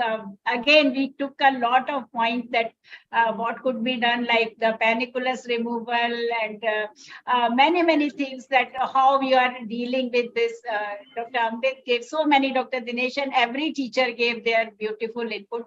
I think all audience and I have been personally benefited by everyone. So it is like a beginning of association. It is not. It is a continued association, and we wish that your expertise, your experience, like bring a lot of inclusion in our professional bodies, recommendation, and all the things. So make like good for the women, good for the family, and good for us also. So once again. Thanks to everyone from my part, and I look forward to great association. Thank you, everyone. Yes, Dinesh. Yes, Dr. Dinesh. Yeah, all the best, madam, for the coming elections. I wish that, yes, please vote everybody. First you vote and then you vote for me. We will be getting reminder call for that you please vote, because the all Punjab societies must have a great presence in the voting system. So thank you very much. So Gandhi, आप कुछ कहना चाहते हैं ना about Yeah, your... ma'am. We have discussed usage of uterine tonics in CS. For that, Corona, we have introduced innovator molecule in our portfolio, that is Duratocin RTS, carboxyl injection 1000 mcg per ml. It is India's first room temperature stable. Right now, the temperature is rising more than 40 degrees, as everybody know. We have a stability data that ensures that its efficacy doesn't go lower than 96% in any batch. So this is one of the high quality API we maintain, which ensures a good uterotonic, which is required for the safe motherhood. So we as a Corona, we would ensure safe motherhood, which is one step ahead of uterine autonomy. So thank you very much, and thank you all the faculties and delegates for a wonderful and productive talk which we had. And Corona would always like to organize such talk in future also. So thank you very much. Thank you, and share me what was the attendance of today's. Yeah, certainly. I will share just in some minutes. Yes.